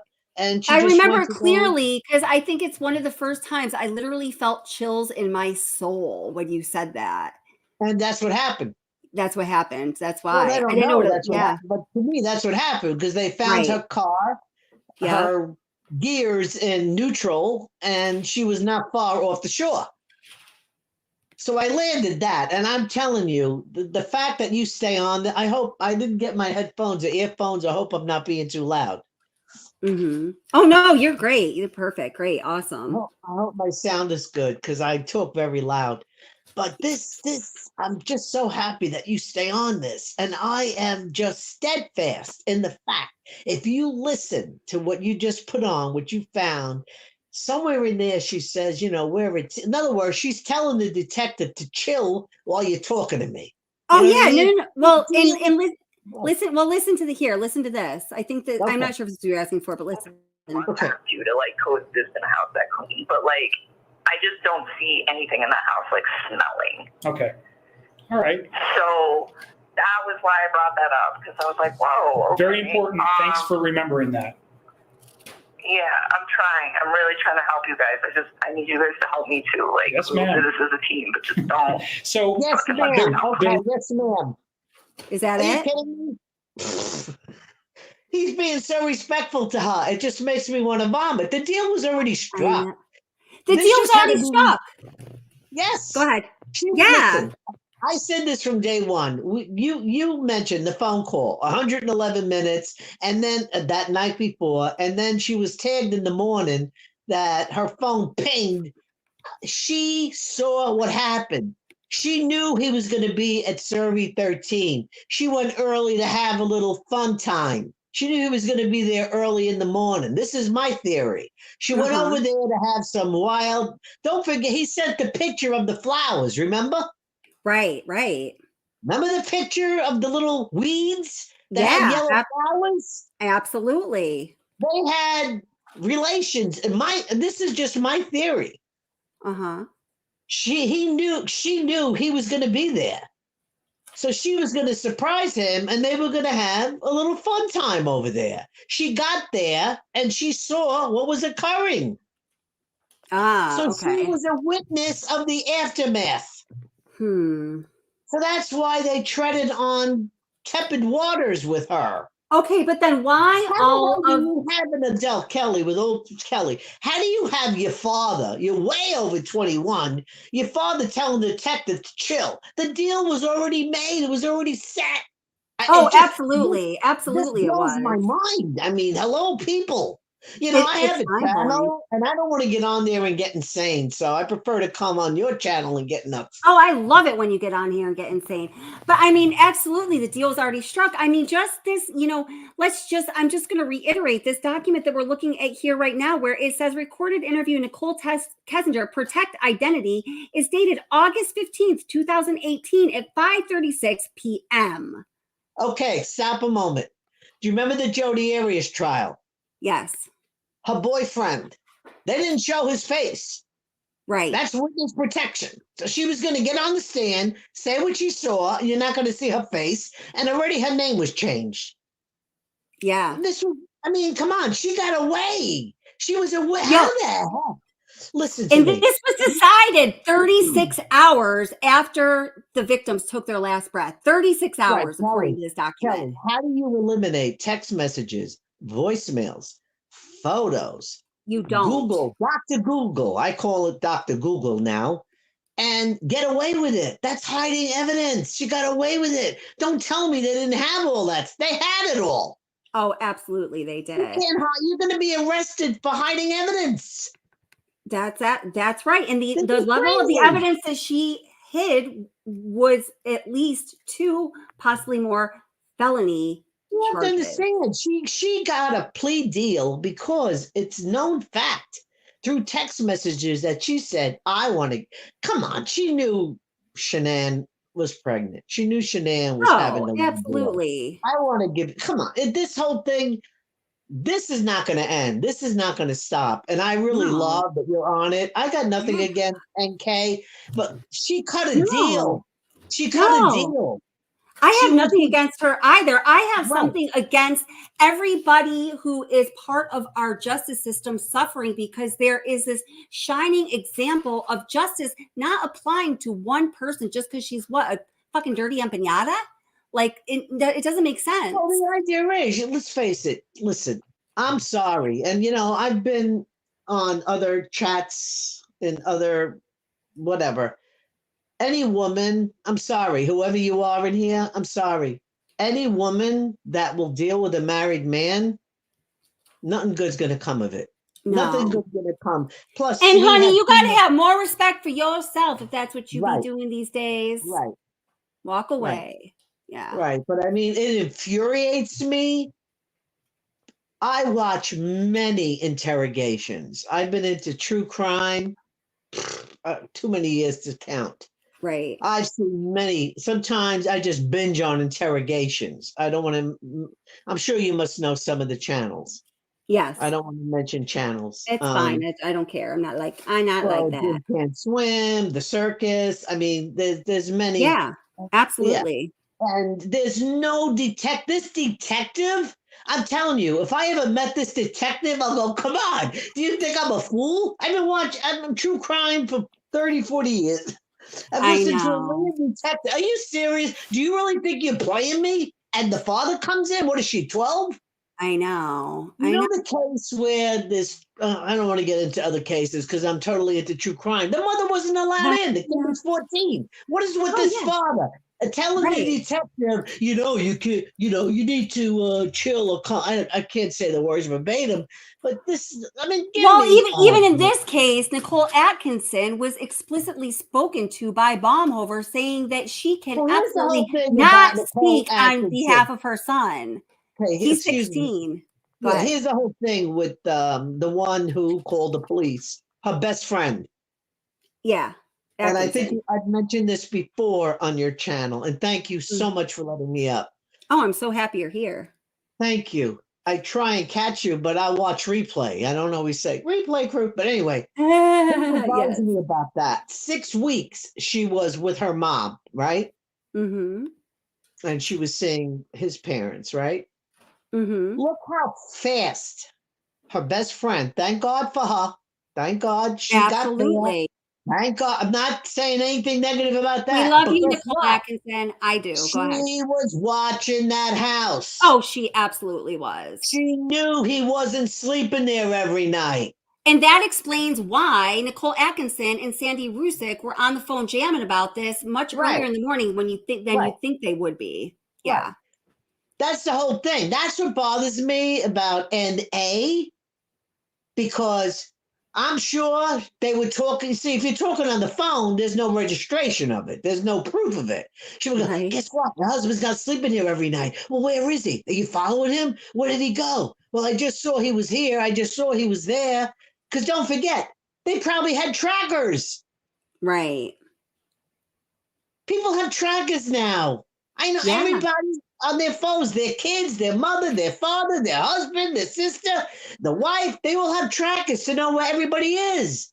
That's There's too right. much that can come out in this case. Yeah. And I'm going to say, and then I'll shut up.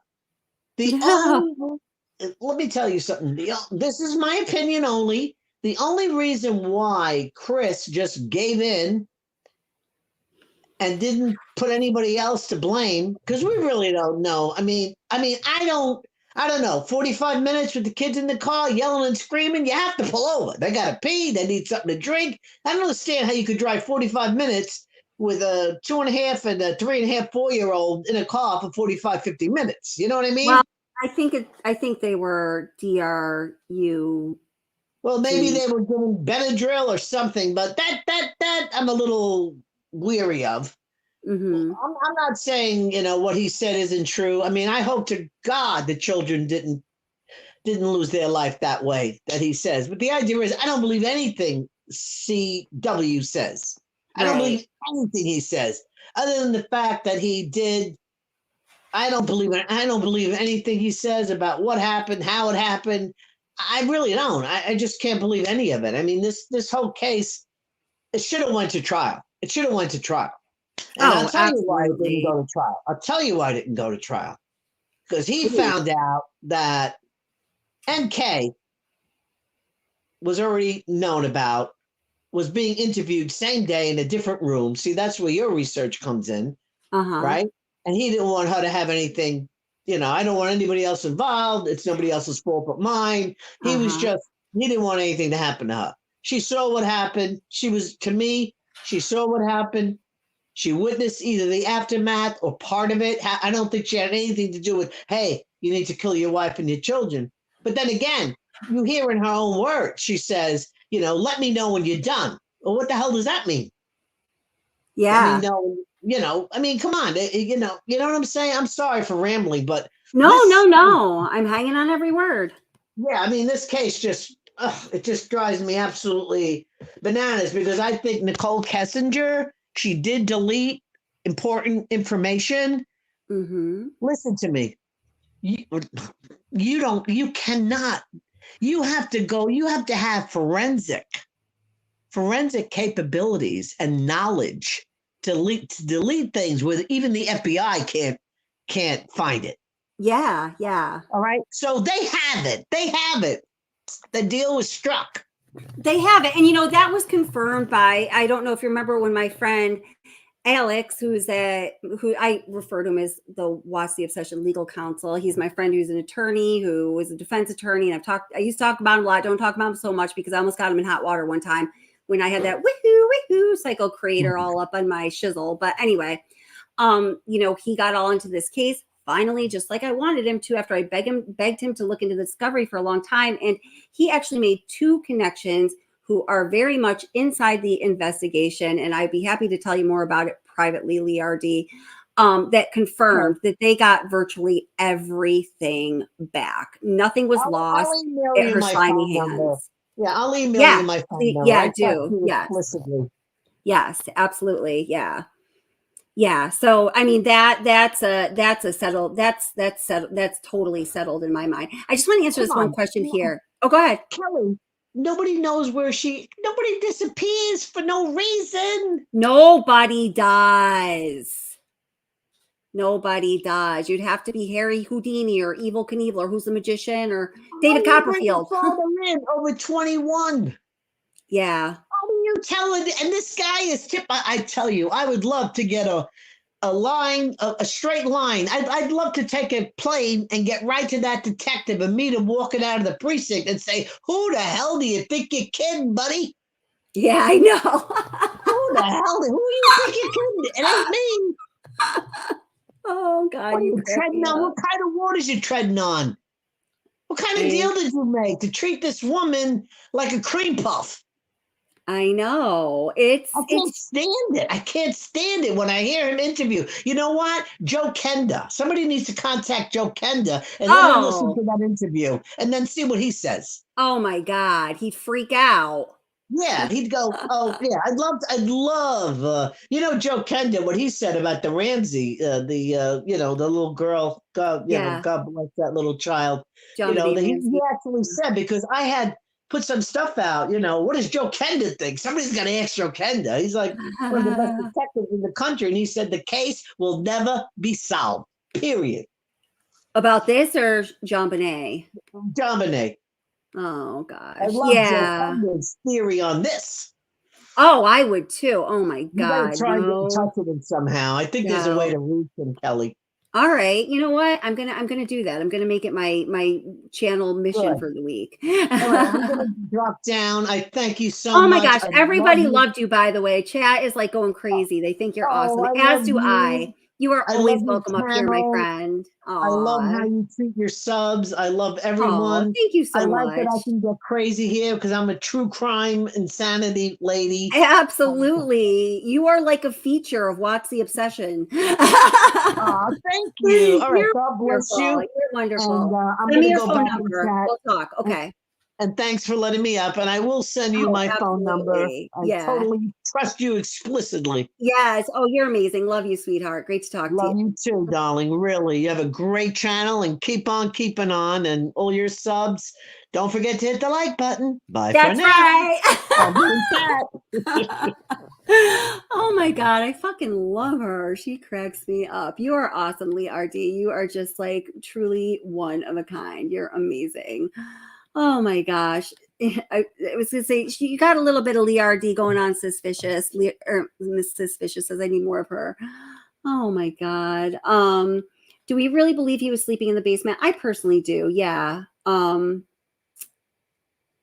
Well, yes, but then there's this. Okay, we're gonna go back to that.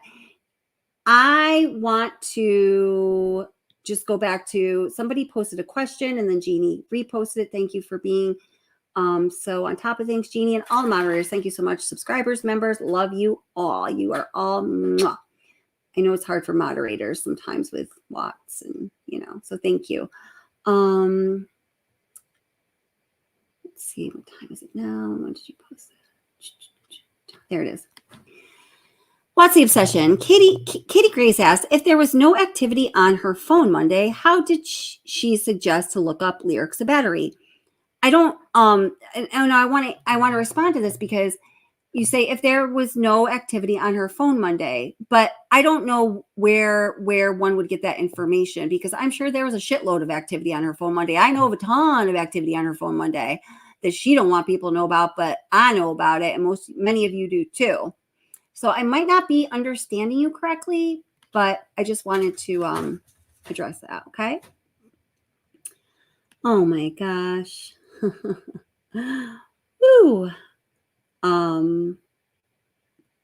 Deleting your files is one thing. Destroying your SIM card is on a whole nother level. I had 2 SIM cards at my disposal recently. I think it was I don't know. It was sometime when I was really bored, obviously. Anyway, I tried to break them. I had someone help me try to break them. Another person helped me try to break them. Oh my God, they are really hard to break, like almost impossible. Did y'all know that? I mean, I know like we say that, but like really and truly, huh? Wow. Okay, let me get back down. Hey, what? Oh, nothing. That person was just here and they just said they wanted to respect her privacy. So we don't know what's up with that, but that person's nice enough, is always respectful to me. So, and as far as I know, everyone else here, if that's not the case, do let me know, but it's not really about how I'm treated. It's mostly about how you guys are treated.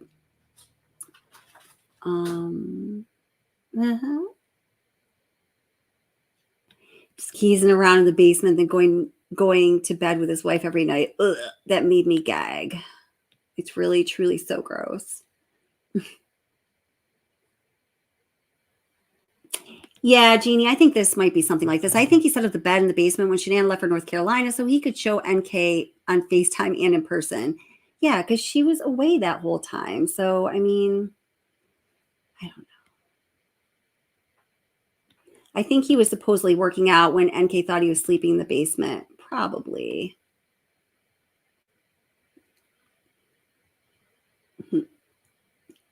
Yeah, Lard D, you are just so awesome. Everyone just loves you. I'm reading some of these comments. Yeah. Oh, hey, just Nate. Well, hey, thanks for being here and enjoy the replay. I'm glad you stopped by to say hi. Yeah, she's awesome, right? And Gregory Worth, I'm so glad you're here as well. Oh, okay. I understand. Okay. So Jeannie Ramsey clarifies, says, what's the obsession? You said there was no activity on her phone from the morning until 6 in the evening. Well, you know what? Damn, Skippy, there I go proving myself wrong. Just like NK. No, she proves herself a liar. I just proved myself possibly wrong. Been wrong before. I'll be wrong again. And guess what, guys? We may have found one of those rare occasions when I might be wrong now. So yes, in the Nicole Kessinger documentary material, we look at the phone record, and now I actually have to look at it again because I can't leave things unresolved. That is a job of others. My job is to not leave things unresolved. So I just can't do it. That's why my live streams always end up being so much longer than I planned, but that's cool. All right.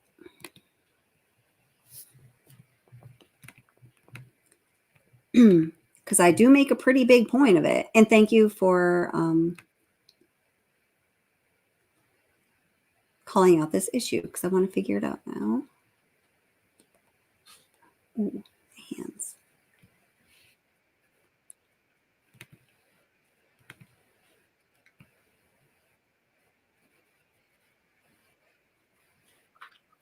Oh, gosh. I'm sorry. I just have to. So I have a separate video about Nicole Kessinger's hands when she finally says the name of Shanann for the first time after, I don't know. She did everything she possibly could to not say Shanann Watt's name. But when she does say her name, look what her hands does. Whew. My email, Yahtzee, is that how? I don't know. Am I saying your name wrong? I probably am, and now I'm embarrassed. Yachty. It gets late, and my brain just turns to pudding, tapioca pudding. It's Watts Obsession at gmail.com. All right.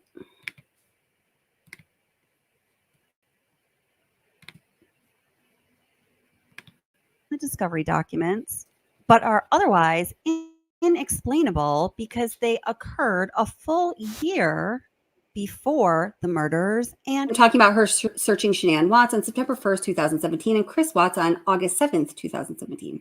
Approximately a year. This is when she finally says Shanann's name for the first time. Look at her eyes and look at her hands. What does it look like her hands are doing? Before Chris Watts and Miss Kessinger claim, I study verbal and nonverbal communication and behavior modification for my career. This matters.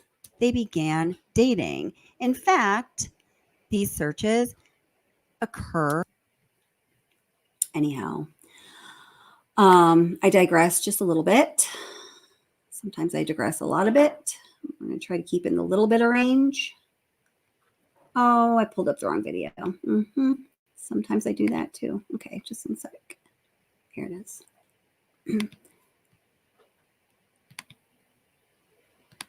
I got to shut up and focus. Give me a second here.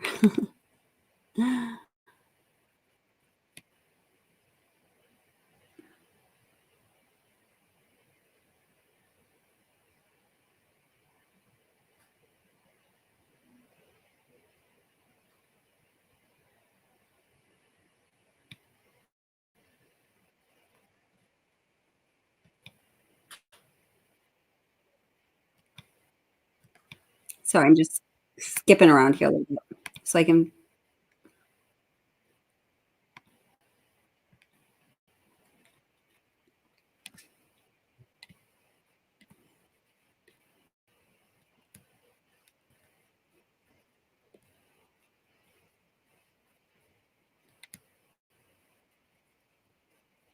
Okay, here we go.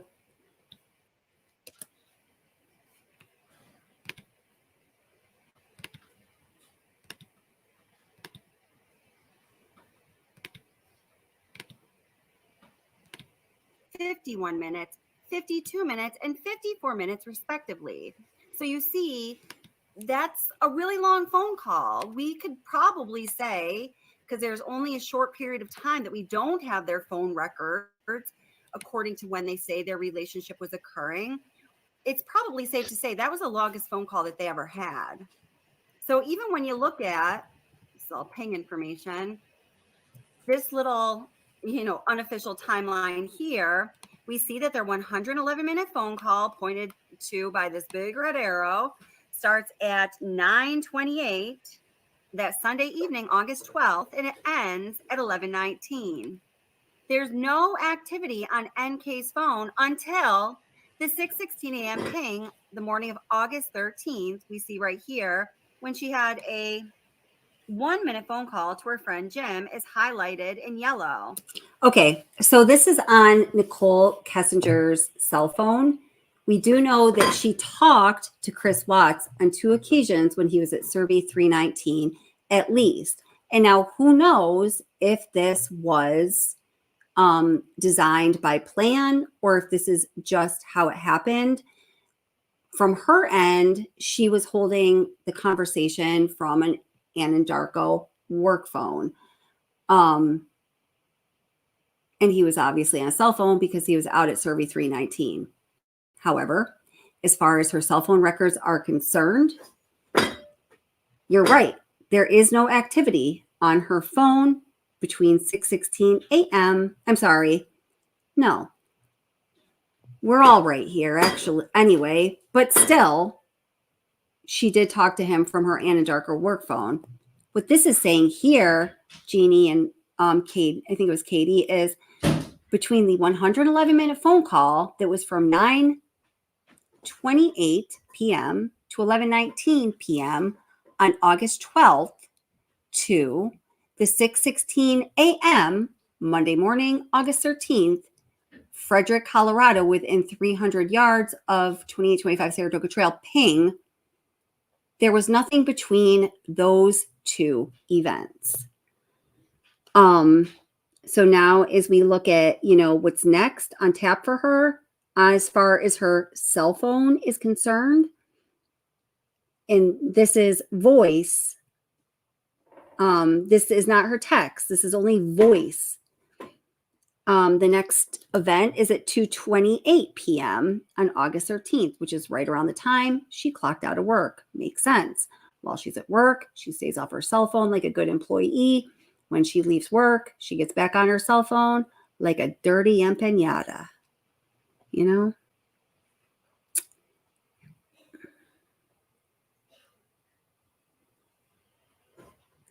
And this is consistent. And I do remember looking at this before. You could just look at the examples here, barring the weekends. Don't look at the weekends because those would be out of pattern. That was typical of her kind of cell phone use during the day.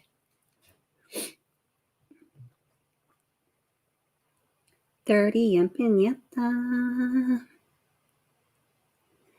Yeah, so Jeannie Ramsey says, so she could have asked him to look up the lyrics for Battery. I mean, she could have. Do I think she did? Not really. Do I think it matters?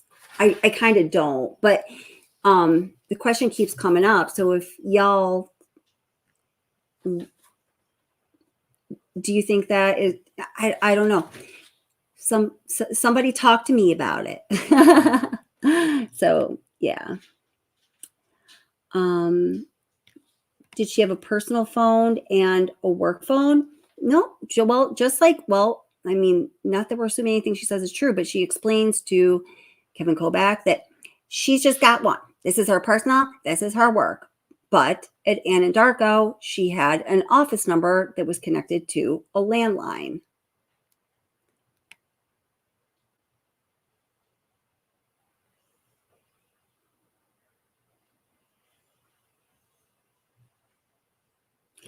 Possible, yeah, absolutely. A lot of that stuff, like the Metallica lyric, come from YouTubers. There are a few things I never got proof of. I fully agree. And also, yes, Cadel makes things up. Oh, yes, she does.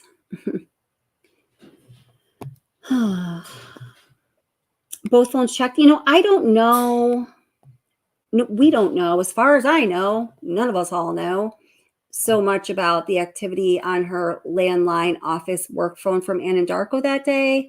I'm sure they checked it. I mean, Tony Husky was all over that. It's not made mention of as far as being problematic. She had an office line.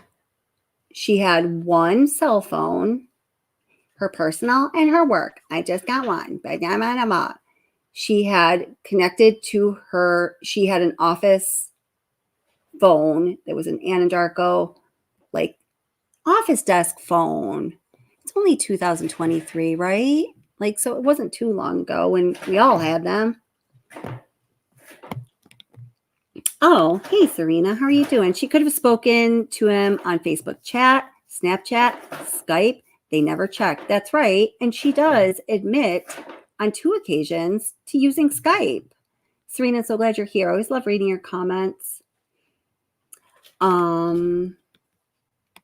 Ashley says, why won't they give Chris Watts' phone back to his family? That's my question. The case is closed, so why not give it back? That's a great question. Uh-huh.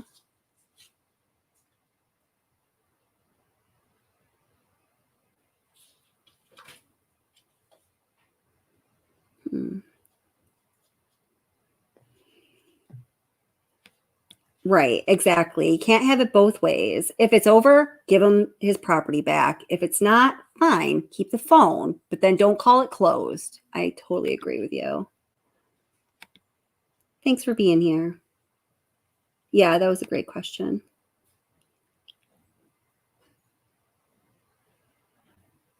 In my opinion, I see a pattern of her calling CW, then calling Leave Jim Alone, and it seems strange. Yeah, there is that pattern for sure.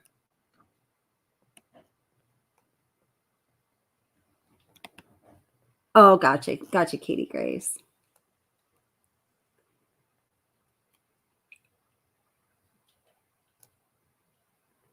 Oh yeah, no. I just want to say respectfully on this channel, and this isn't to nobody specific other than I just saw one of my moderators saying, mentioning the respect that this channel has and maintains and will always uphold for both families. It exists, and it's very important to me. I have a lot of respect for both families. Nobody is perfect.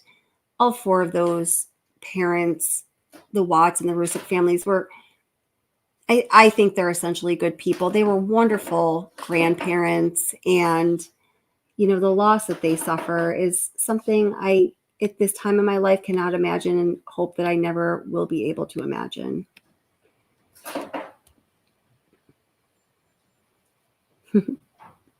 Everyone's saying hi to Serena.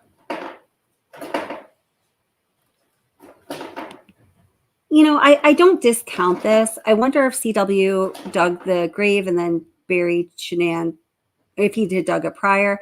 I don't discount that. And the reason I include that in the realm of all possibilities is truly the biggest reason is due to, crap, what's their friend's name? That they interviewed, the husband, wife, Jeremy. Oh my gosh. I am just, my brain starts to get, is it after midnight yet? No. All right. My carriage is not yet turned into a pumpkin and there are no rats in my house. So I'm good.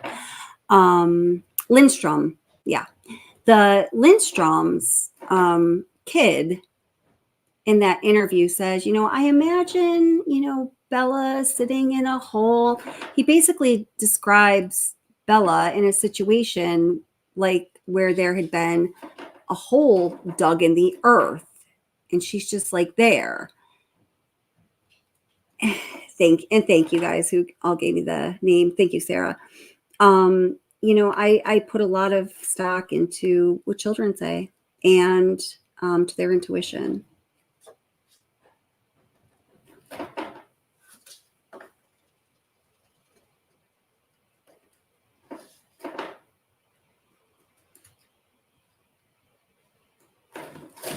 And yeah, I know the girls, I know.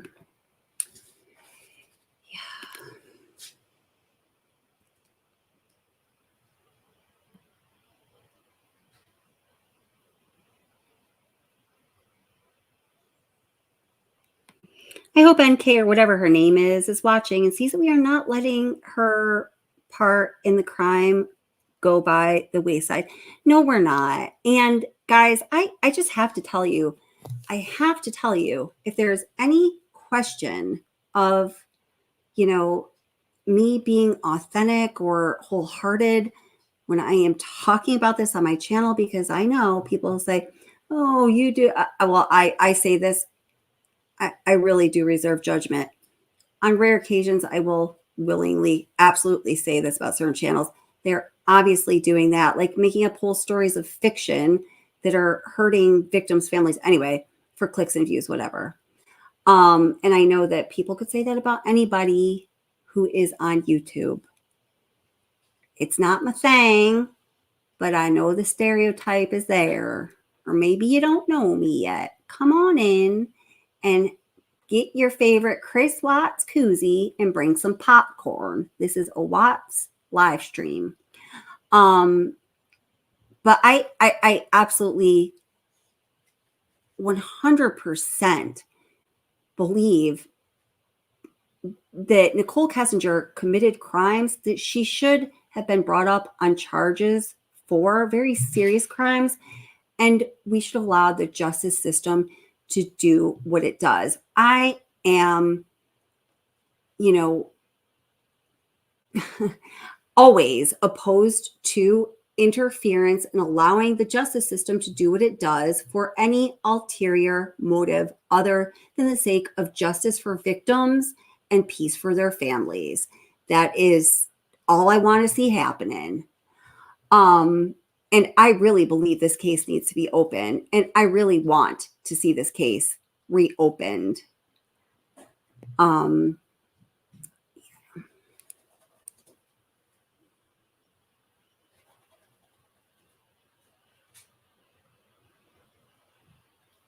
Did someone comment he didn't want to protect Shanann? He himself, Chris Watts, said that. He said, I don't want to protect her anymore when he was speaking to his dad in the interview room.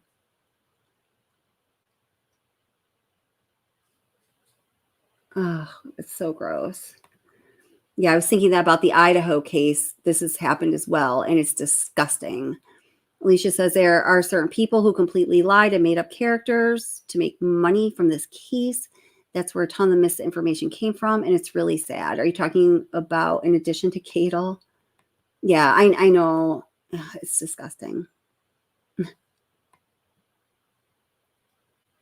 Yeah, I do believe NK watches YouTube. She's just too self-involved to not. Ah, I forgot about this.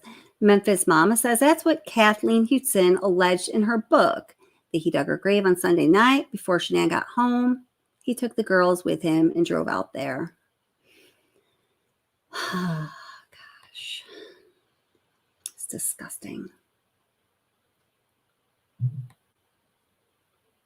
We love all Kathleen Houston's books on this channel. She is our favorite true crime author. Reef Killers, good night. I've actually got to get going soon too. Awesome. I'm glad you could make it today. Hope to see you again very soon.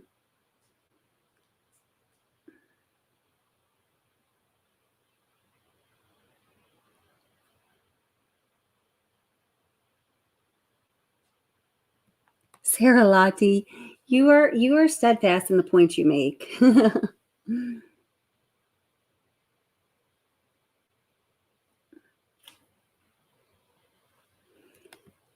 law enforcement has definitely pursued people for much less. And why are their hands tied? Why? And Lard D, absolutely everything you said, the fix was in, well, we know within 36 hours of the victims taking their last breath, because that is when she is noted as a witness whose identity should be protected on official documents in the discovery. Absolutely. Why? I want to know why.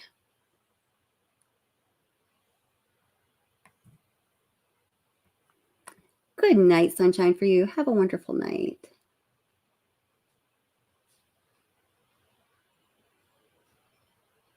Oh, yeah. Critical K is in a lawsuit. Yep.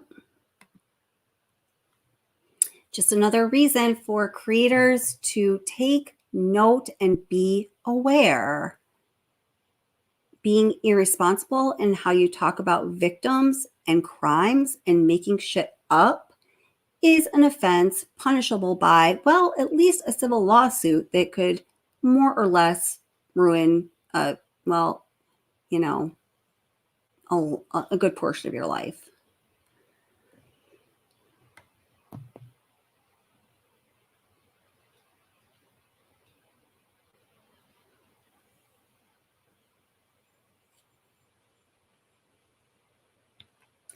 I think it's more than money, Jeannie. Jeannie says, Fluffy Muffet, because the case is closed and it costs money to open it. They need a reason. And to them, prosecuting NK for that is not enough. Yes, absolutely. Everything you said there, but there's more to it too. It's not just that.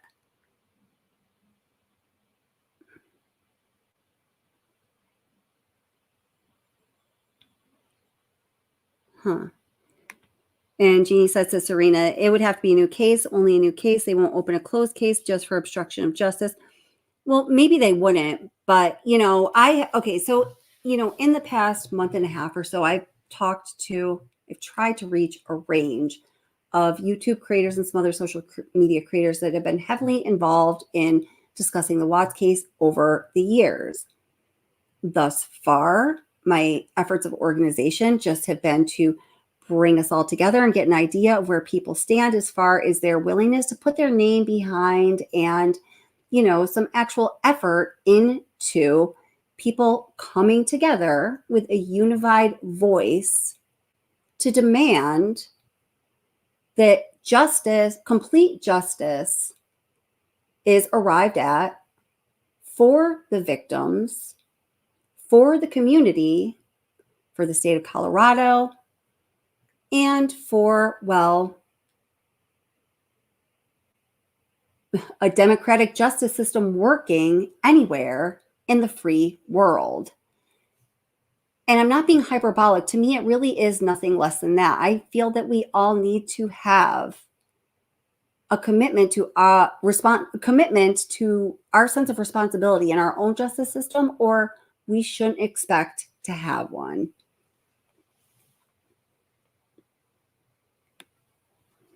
Oh, Lard D said a bingo.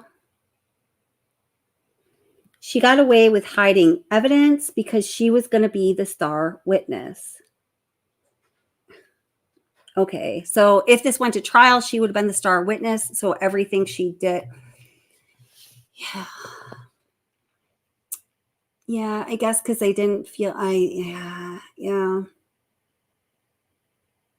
I guess it just burns my ass, but I still, like I just said, absolutely believe that there are viable issues of justice here that need to be explored or at least pursued. I'm going to pursue them. I am pursuing them. We are pursuing them. I think they thought they were going to trial. I think DA Rourke was like, hallelujah and amen. It is Christmas morning. Santa Claus, is that you? Chris Watts? Oh, you silly boy, take off your Santa Claus suit. It is Christmas morning because I just received here on my desk this plea deal from Chris Watts.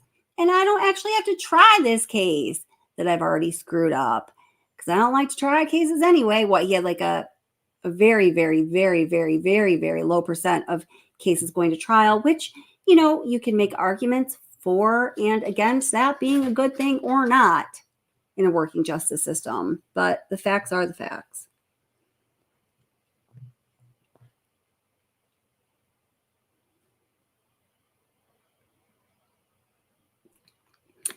Sarah says, justice is a public relations mirage, in my opinion, not a search for truth. Whoa, that just made my head spin. I guess maybe your definition of justice, but I have a definition of justice that is active and is part of the world in which we live in. And this justice is very strong and also very fragile. And we must treat it with great care, like anything else we hold dear. And if you don't think that you hold justice dear, try going and living over in the Middle East or anywhere near the Gaza Strip right now, or many other places in the world.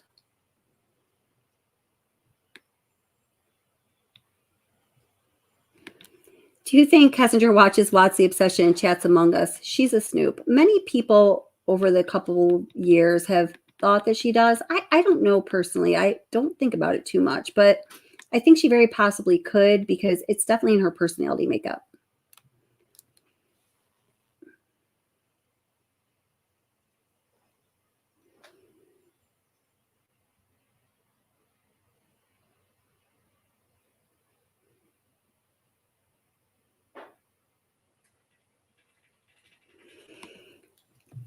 Jeannie says, I agree. He didn't want to try it. However, the plea deal included baby Nico. I don't think the trial would have gotten a guilty from him for all counts, Jeannie. We have to remember that. What if we open this and this guy walks? I don't know. This is a more complex legal question than my mind can handle, probably ever, but especially right now. Tapioca pudding brain. But I don't know. I don't think, DA Rourke accepting Chris Watts' plea deal had anything to do with the charges for baby Nico. I think that, he had to get creative in figuring that out, and he figured he better, since the whole world is watching. And it was an opportunity for him to give himself a pat on the back. I don't think he really gave a shit about a label of a charge for baby Nico or not. I really, truly do not. I really don't think he cared. That's just my opinion, though. Serena says, I don't think he ever wanted to go to trial. They knew Chris was malleable, and Rourke let off that cop that killed his wife off and got crap for that. Chris was like a godsend for him. Absolutely. That's why he's like envisioning Chris in his Santa suit. Y'all see it? Alicia Marie, well, if a defendant pleads guilty, you can't say no. Well, you can accept the deal or not. That's what you can do as a district attorney. Absolutely. And I think this is the underlying motivation for Chris Watts for everything. Even more so than whatever hold Kessinger had on him. Chris Watts was ruled by shame. He didn't want all of the details coming out. Yeah, he was ruled by shame and this fragile impression of himself that he believed he left on the earth, but he knew that it was fleeting and, not so forceful. And everything that he did had to be in protection of that because he was truly a shell of a human being.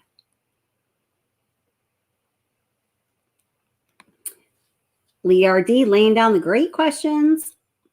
Why rush to trial? Why not ask for a lawyer? Why at no point did he never ever ask for a lawyer? That will always confuse me. Always.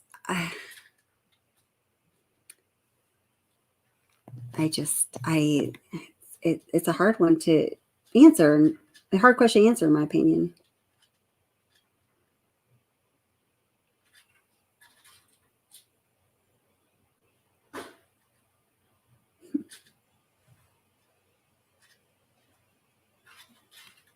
I think he was also protecting NK too. I believe he didn't ask what? I believe he didn't ask because he was protecting AK. Didn't ask what? Oh, for attorney? Maybe. All right, yeah, maybe.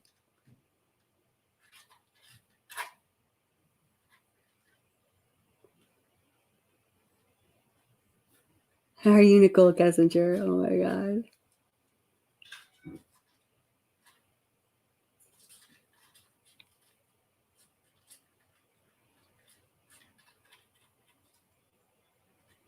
Yeah, so Jeannie says, if NK was involved, he was so close to her, he could have rushed to protect her. That's why no lawyer. Yeah, I could see that too. You know, he just had this way of some figure, strong woman figure in his life being his sun and his moon and his stars and his soil and his H2O and everything. I just, once I lay my eyes on it, it just takes hold and I can't stop.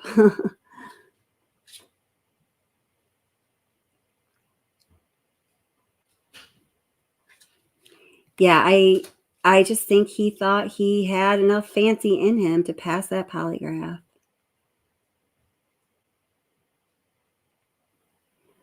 Nelson, he didn't have time to dig that grave. He only had 56 minutes and was texting and calling continuously. Actually, no, I've done a couple videos on this as well. I can't remember if the number is 46. It's 46 to 51 minutes when there was absolutely nothing going on his phone. So for 46 to 51 minutes, there ain't nothing going on his phone. So he's focused on doing something other than his phone, because when he wasn't focused on something other than his phone that he had to be focusing on, he was focused on that phone and waiting for the next message from NK. So there was a dedicated close to an hour of time where there was no activity on his phone, 100% sure of it. No activity on his work or personal phone. I've already vetted that all out.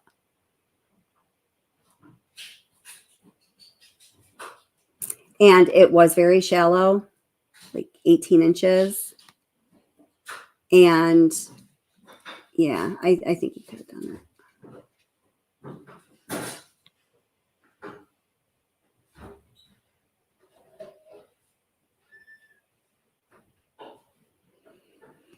So let's, in closing, let's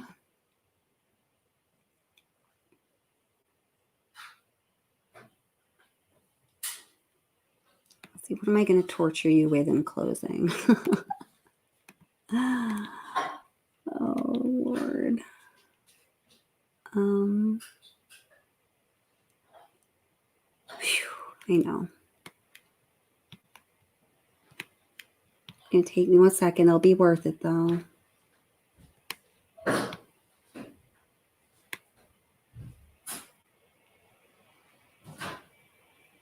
Cole, I'm almost done here. Okay. You okay?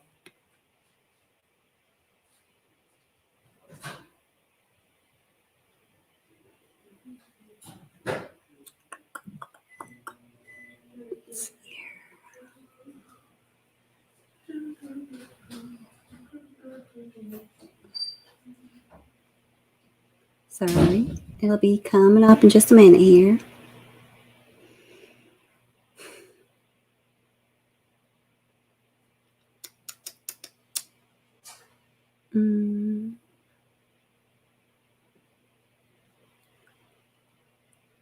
Oh my God, there's just so much freaking, there's so much when it has to do with her. So much.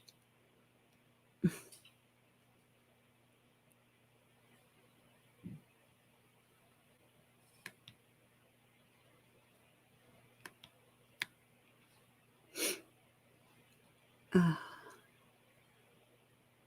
know what? Let's just, I'm gonna do this. So let's go back to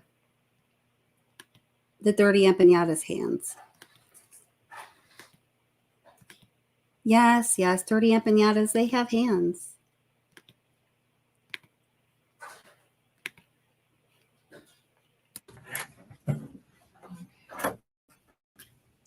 Let's go back to North Carolina. Okay. He went to North Carolina and he was trying to rehab his marriage with his wife. He said. Do you know her name at this point? Yeah. Okay. Are you okay saying her name? It's Shanann. All right. And do you know the children's name? Yes, it's Bella and Celeste. Okay. She went by, they called her Cece? All right. So he went to, were they in North Carolina They were already already? there. If you want something. I'm on my stomach. Yeah.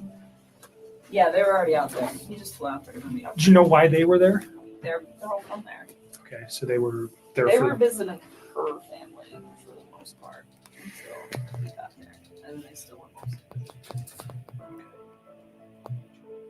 This video excerpt is from the August 16th interview of Chris Watts' former mistress. Now, the audio portion of this video had been available for 3 years since the initial discovery was released, but it was only recently, in April of 2022, was the video portion of this interview released, and that was only after a YouTube creator put some pressure on the district attorney's office.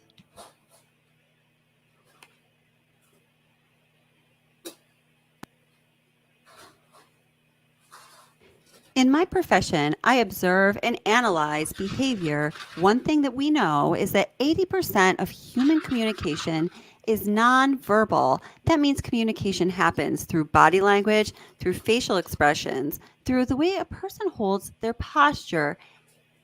A good example of the importance of this nonverbal communication is when Chris Watts was interviewed on his porch the day after his family went missing. In this case, his facial expressions, his micro expressions, were absolutely not matching what he was saying or what, a person would be feeling or experiencing when their whole family disappeared and they've been gone for over a day. We also see examples of the importance of nonverbal communication in the trial that's going on right now between Johnny Depp and Amber Heard. Obviously, that dates the video. What I'm getting at here, guys, is a specific movement Chris Watts' former mistress makes, a nonverbal communication, if you will, when Agent Coder asks if she knows Shanann's name. Now, this shady empanada has managed to get through hours of interview without saying Shanann's name. Agent Kobach has to ask her again, specifically, can you say her name? The first time she says Shanann's name, look at what she does with her hands. Let's go back to North Carolina. Okay. He went to North Carolina and he was trying to rehab his marriage with his wife. He said. Do you know her name at this point? Yeah. Okay. Are you okay saying her name? It's Shanann. All right. Oh gosh. I'm sorry, guys. I mean, I only have this little sample to work from, but from a professional clinical perspective, I absolutely find this match of verbal and nonverbal communication here to be undeniably significant.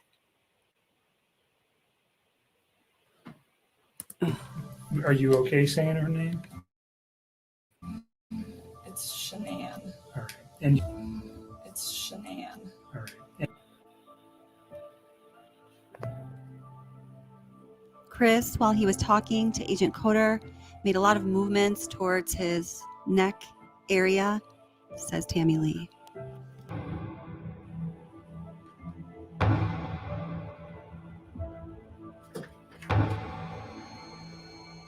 Special Agent Coder actually came out of the room and he said he may have strangled her.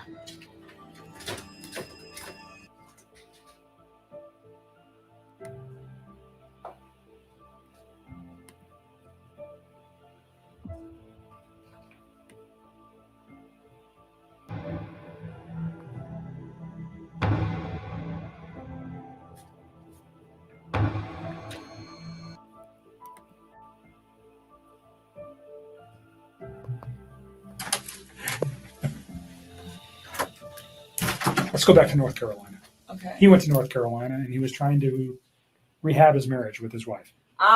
He said. Do you know her name at this point? Yeah. Okay. Are you okay saying her name? It's Shanann. All right. And do you know the children's name? Yes, it's Bella and Celeste. Okay. She went by, they called her Cece.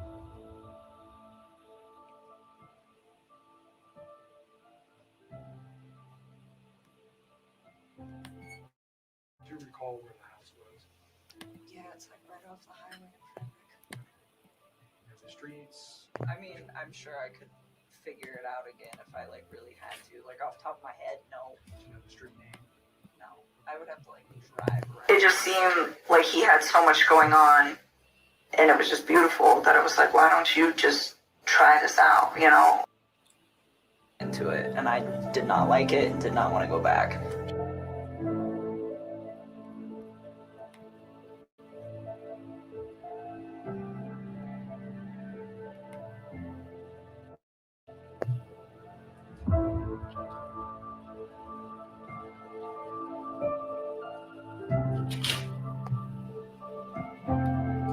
Do you recall where the house was? Yeah, it's like right off the highway in Frederick. You know the streets. I mean, I'm sure I could figure it out again if I like really had to. Like off the top of my head, no. Do you know the street name? No. I would have to like drive around in there to get there. Okay.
So, yeah. Hmm.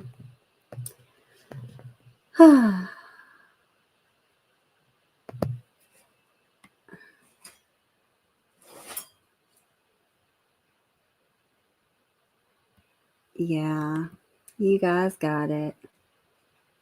Yeah, the district attorney admits that those searches in 2017 are real. I just uploaded a video about it, I don't know, less than a week ago.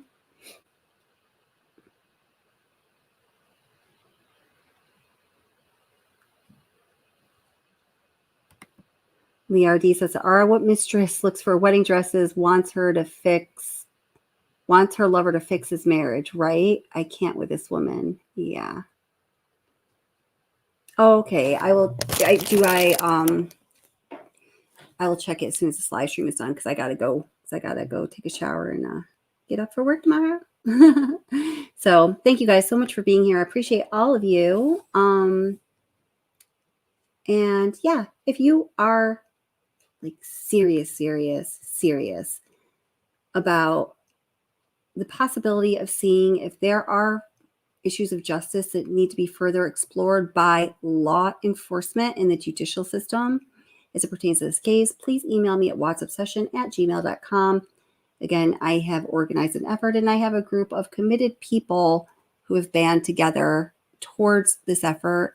And, we're going to see where that energy takes us. I'm there all the way. So if you want to come with me, send me an email. And let's do it. And if you just like coming to chat and watching the videos, that's great too. You guys are all important, and I appreciate you all for your own special reason, or my own special reason for your specialness. I don't know. I'm tired, guys. So thank you so much, moderators. You're the bomb. Subscribers, members, hey, and if you're just checking us out, why not hit the subscribe button? You may want to come back and hang out with us again. We are a pretty awesome group. So, yep, I'll be doing a couple live streams this week. What's the date? October 10th. So it will be at the end of this week when I'm going to do a live stream telling you about my freaky ass paranormal experiences as it pertains to the Watts case. Holy cow, have your crucifix nearby for this one. And I'd like to invite y'all up to share if you would like to. It's going to be, yeah, we're just doing that. It's the season. Thanks again, Lard D. You're awesome.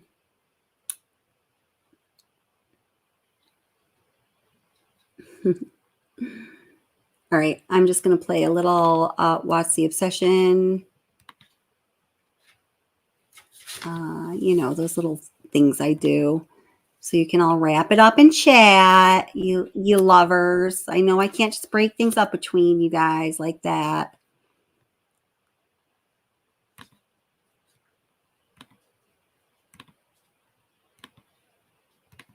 Live chat relationships are important.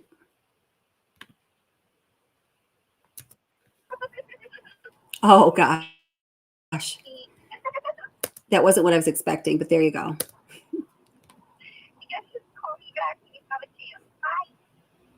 Hi. It's me. I miss your face. I was just calling to say hi. Call me back. Bye.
In one of the...